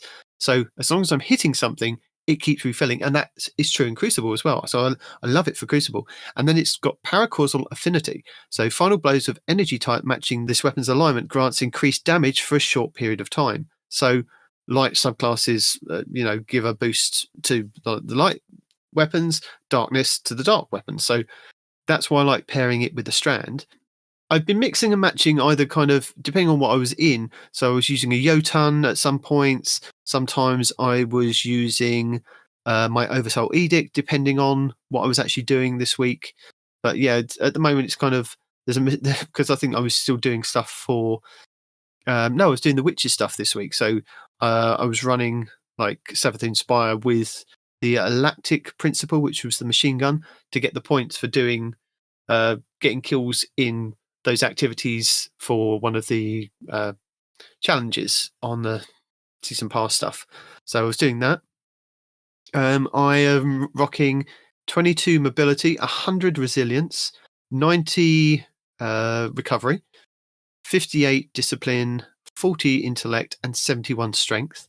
And the exotic armor piece that I was rocking was the Swarmers, because I was dropping my Rift, getting the Swarmers. I was getting Swarmers from all the kills, and like the way that I'd set up the Strand, like throwing out my grenades, I would get the little Strand buddies, the little threadlings, and they were just attacking people wherever I was. So that was good fun. So that's what I was rocking this week, having a bit of fun in there. And I've just noticed I've got candy still sitting on my Titan in the. Oh my word! I've got 1, 2, 3, 4, 5. I've got 9 eerie engrams just still sitting there. Oh my god! Well, clear out your postmaster, guys. You can hold on to those for next year and still not I get will. any of I will. the. No, I'm going to hold on to it now. Now you've said it, I'm going to hold on to it for a year from now. So set your watches, November 2024, as we revisit this. And yep. So what are you currently rocking on your Titan? So, well, first off, I realized my Titan was 1598, and I was confused for a moment because, again, I have not actually turned on the Xbox this week and forgot the festival has ended. So I did take off the chicken mask and put on a real helmet again, because that is no longer a viable option. No. But for the record, chicken mask on the Titan and Telesto mask on the Warlock for the duration of the event, because why not? Life is short. So I was just basically running around doing silly side quests and just murdering things in Gambit and just murdering things. Not really, accomplishing much of anything, just sort of grinding through lost sectors. And I just crafted the Until Its Return Strand shotgun. And because I needed something to put my latest Gambit memento in to get it out of my inventory. So crafted that, threw that thing on. Just started running around with that because I was walking up to the headless ones and just saying, hi, I have a shotgun you had a face and now it's gone. So that was good fun. Crafted the Bria's Love and have been really enjoying that. And I put my lovely single Lost Memento into that one. And I've just been leveling that up because I really enjoy the feel of that scout rifle. So that's what I've been rocking for a while. The heaviest slot, I've got the semi-etition, the Strand rocket launcher. Yeah, I've been using for a while, just because I figure if I'm gonna do Strand, we're gonna run all the things Strand. Yeah, I was basically going before I crafted the Until Its Return. I was running around with the different times, Strand pulse rifle, or I was running around with the Quicksilver Storm. Going if I'm gonna be a Strand Titan, I'm gonna lean all the way into Strand. And I was rocking the obviously the helmet during the event, but I had a Wild Hunt helm on, along with basically silly fish styled. What is this? Is that called the aphotic lamellar set? Set, whatever. Basically, the ones that give you gills and make you look like a fish. Had that set on, along with the Syntheseps styled to look like the augmented auspice ornament. Basically, the ones that look just very robotic. Running around with all that stuff on, And running around a strand with the Banner of War, obviously, with 100 resilience, 100 discipline, about 60 recovery, and the other 3 stats don't matter. So running around, have a good time with that. And just running around, punching things with the Banner of War, getting up close and murdering things, and rinse and repeat. Fair and enough. The Warlock, I was doing a lovely little solar build that I think Mactix had told me to run, basically throwing fusion rifles on everything with the, what is this thing, Starfire Protocol. Basically running around, maxing out discipline and just throwing grenades on everyone and everything, and then setting them on fire with a random collection of solar weapons. So yeah, that's what I've been running. And this week, nothing, because it's been a week. Yeah. If this show needed a subtitle, it would just be called "It's Been a Week." It's been a week. Destiny 2. Yeah. No, that was last week. This week, we're ignoring what happened last week. We're just going to continue going. Absolutely. Which is kind of the thing. I mean, touching back on it from last week is the kind of thing with business is that people just carry on. You know, there's redundancies across all different areas, and unless that business is completely folding, if you're in a kind of a big, I mean, Bungie isn't a small kind of company, so they're not going to fold. They're now kind of in with Sony. They might be folded into Sony at some point, but it was a different kind of deal. But what I'm saying is that if you're made redundant from a big company like Apple, and they're never going to kind of fold. So it's like, I don't know where I was going with this. It's like they will just continue doing what they're doing, and the thing will people will forget, and you will just kind of at the end of the day, Bungie's still going to make games. People are still going to go back to covering games. Yeah, and that's the thing. Again, I tend to stay away from the more toxic and thus popular, popular and thus toxic places on the internet for Destiny 2, like the Destiny 2 subreddit. Dip a toe in every now and again. Don't live there. Yeah. But let people play the game or not play the game as they see fit. There's no hard and fast rule about how you can never play Destiny again, or how dare you talk about Destiny after what happened. Everybody is going to come at this differently. Don't scream at people because they're covering a game and you feel like they shouldn't, or vice versa. Just stop it. Stop it. Just stop it. So that being said, have people been covering the game? Have they been putting out videos? Have things been happening? Well, there was a couple of cool videos. There were a couple of cool videos this week from Above, who did his own kind of community summit with content creators. So for the first week, for the first day, he had Datto, Miss 5000 Watts, and Jarv join him, and they were talking about the game and what's after the final shape. And then the second one that they had, or the second day that he had Glad, Evan 1997, and Mano Destra. And I do believe that Bontis said that he was on another one, which hasn't been released as yet. So, and they're just kind of talking about Destiny as a whole and going forward with Destiny and what they kind of like to see in the game and different things. So I recommend going and listening to those if you want more Destiny content. It's definitely more Destiny content from some of the cool content creators out there that have some really cool opinions. So go and check that out. Unknown this week did a really cool video on the adaptive pulse rifles and pairing this with Radiant. And when I thought I saw it in the thumbnail, like I was thinking, Warlock standing in a rift shooting, and it's a 0.6 TTK. And he uses the Iron Banner pulse rifle, the solar one. I can't remember the name of it off the top of my head. I'm just going to have a look. Gorgeous Pledge. Jorum's Claw. So Jorum's Claw is a 390 RPM with a impact of 29, and I'm not sure of the range on this, but using that with any kind of damage perk, and I think he had Headseeker on his. I've got Headseeker on mine as well, which is quite nice. So body shot damages increase the precision damage for a short period of time, and he was using this with Radiance, and he was using it on a hunter. So the kind of, I think it's a new thing that they can kind of do that kind of spin, and they jump down on the floor and stab their knife in the floor, and they become radiant for a small amount of time. He was using it with that kind of build, and it was doing awesome in the Crucible. So I've got to feature this. Iron Banner coming up next week. People might want to kind of go and look for a Jorum's Claw and see if they can get some, a damage perk on there, pairing it with Radiance, and see what they can do. So go and check that one out. And I was talking about the Imbaru Engine earlier and how to solve it. So Bontis has all the guides, which are still in our show notes, but he has the season finale puzzle, how to solve it and where to get the card and things from. So I'll link that in the show notes. But there was more of a kind of larger community kind of solving of this, how kind of these symbols work. I mean, you can go and just punch in the coordinates and get the thing at the end of the game. But Scarrow9 did a really, really cool video.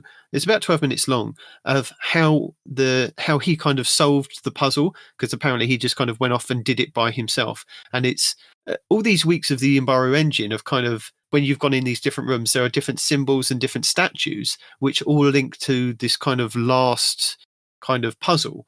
And he shows you how it was all kind of worked out in a really cool video. So you can check that one out if you need to. So the last one this week, I know it's going to be a sensitive one, but there is a build with the Tessellation fusion rifle from the Final Shape pre-order, yes, and a hunter build that you can do unlimited grenades. Astacross goes through the build of how to kind of get your grenades up all the time with this weapon, and he's called it the Spider Moth build.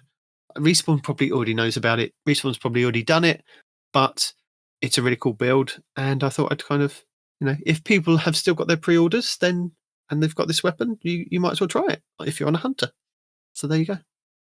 I was just going to say, does it work with trip mine grenades? Can you load 7 trip mines up onto someone? Well, I suppose it's whichever grenade cools down the fastest out of the strand one. So, because it has to be a strand build. Okay. Yes. Good times, good times. Yeah. For hunters, anyway. That is it for the tips, tricks, guides, and builds. Calvin forcing us to tell him what we've got on our characters at this point in time. Respawn's not here to argue with us, so I guess it's over to you to thank our members, the loyal following that we have. Indeed, indeed. I think this is where we say, first off, our condolences. You were unable to listen to the show live this week because there was no live version, because Respawn moves like a ghost in the night, like a hunter out in the mists, hunting for loot and glory. We don't know what he's up to. You don't know what he's up to. But if you'd like to maybe get a tiny insight into that, patreon.com/TTAH, and you too cannot be threatened with a good time like Zep Orbit and K4. You can join the Utter Dance Troupe led by the immortal, the T-Rex King, the Scarlet KM, BHS Nightcrawler, Mellow Mally, and Dedicated AM64. And why do they dance, Nitedemon? They dance because there are grenades. So many grenades. The sky, much like that scene in 300, covered in arrows, only these guys cover it in grenades. Carter 2782, Golden God 1562, We Noble, basically Salt, Zombie Pops, Renard Calant, and Fire Squad 1688 blacken the skies with the amount of grenades they are throwing for our Otter Dance Troupe. And Deacon, hard at work, crafting brilliant strategies for Dimwee, Gravy Jeff, PP Pipe, and the Drifters Driftwood, her Day 1 raid team. And thank you to all of you lovely, lovely human beings who support what we do here at this lovely show. And yeah, I think we've come to the end. And this is where I say thank you for joining us. Your Titans are Peroty and Nitedemon. Your hunters no one responds in real life, who will hopefully make it through Veterans Day in one piece. If you want to give us, advice, feedback, AMA style, ask me anythings, for the holidays, 2titansandhunter@hotmail.com. We're on, all the social mediums, YouTube, Twitter, Facebook, Instagram. You know where to go. Type 2 Titans and a Hunter into a search box. You will find us. You can find this show wherever you find your podcasts. You can go to 2titansandahunter.com to get all the show notes and all the things we talk about linked to every week. You should follow us on YouTube for each new episode, weekly update video, and all the live streams that all go up there. All the things you want in one place. And if you'd like to join the Outer Dance Troupe, threaten us with a good time, throw more grenades, or train to be one of Deacon's Day 1 raid raiders, you can join our Patreon at patreon.com/TTAH. If you're looking for more casual encounter, you can go and buy some coffee at ko-fi.com/2titansandahunter. If you want the thrill of live action, spicy language, and often live streams of this show, but not always, twitch.tv/no-one-respawned in real life. And if you want to keep it proper and family friendly, like the lovely British gentleman Nitedemon, twitch.tv/2titansandahunter. Go there, hit subscribe, hit the bells. You'll know when they stream, and then you'll be notified, and then you will know. And you will have all the power G.I. Joe, knowing is half the battle, and the other half the battle, battling. Always battling. With lots of colored laser beams. And I've run out of words to say. So Nitedemon, tell the people goodbye, and we'll be back next week to do this again, whether you want us to or not. Goodbye. And there's no live audience.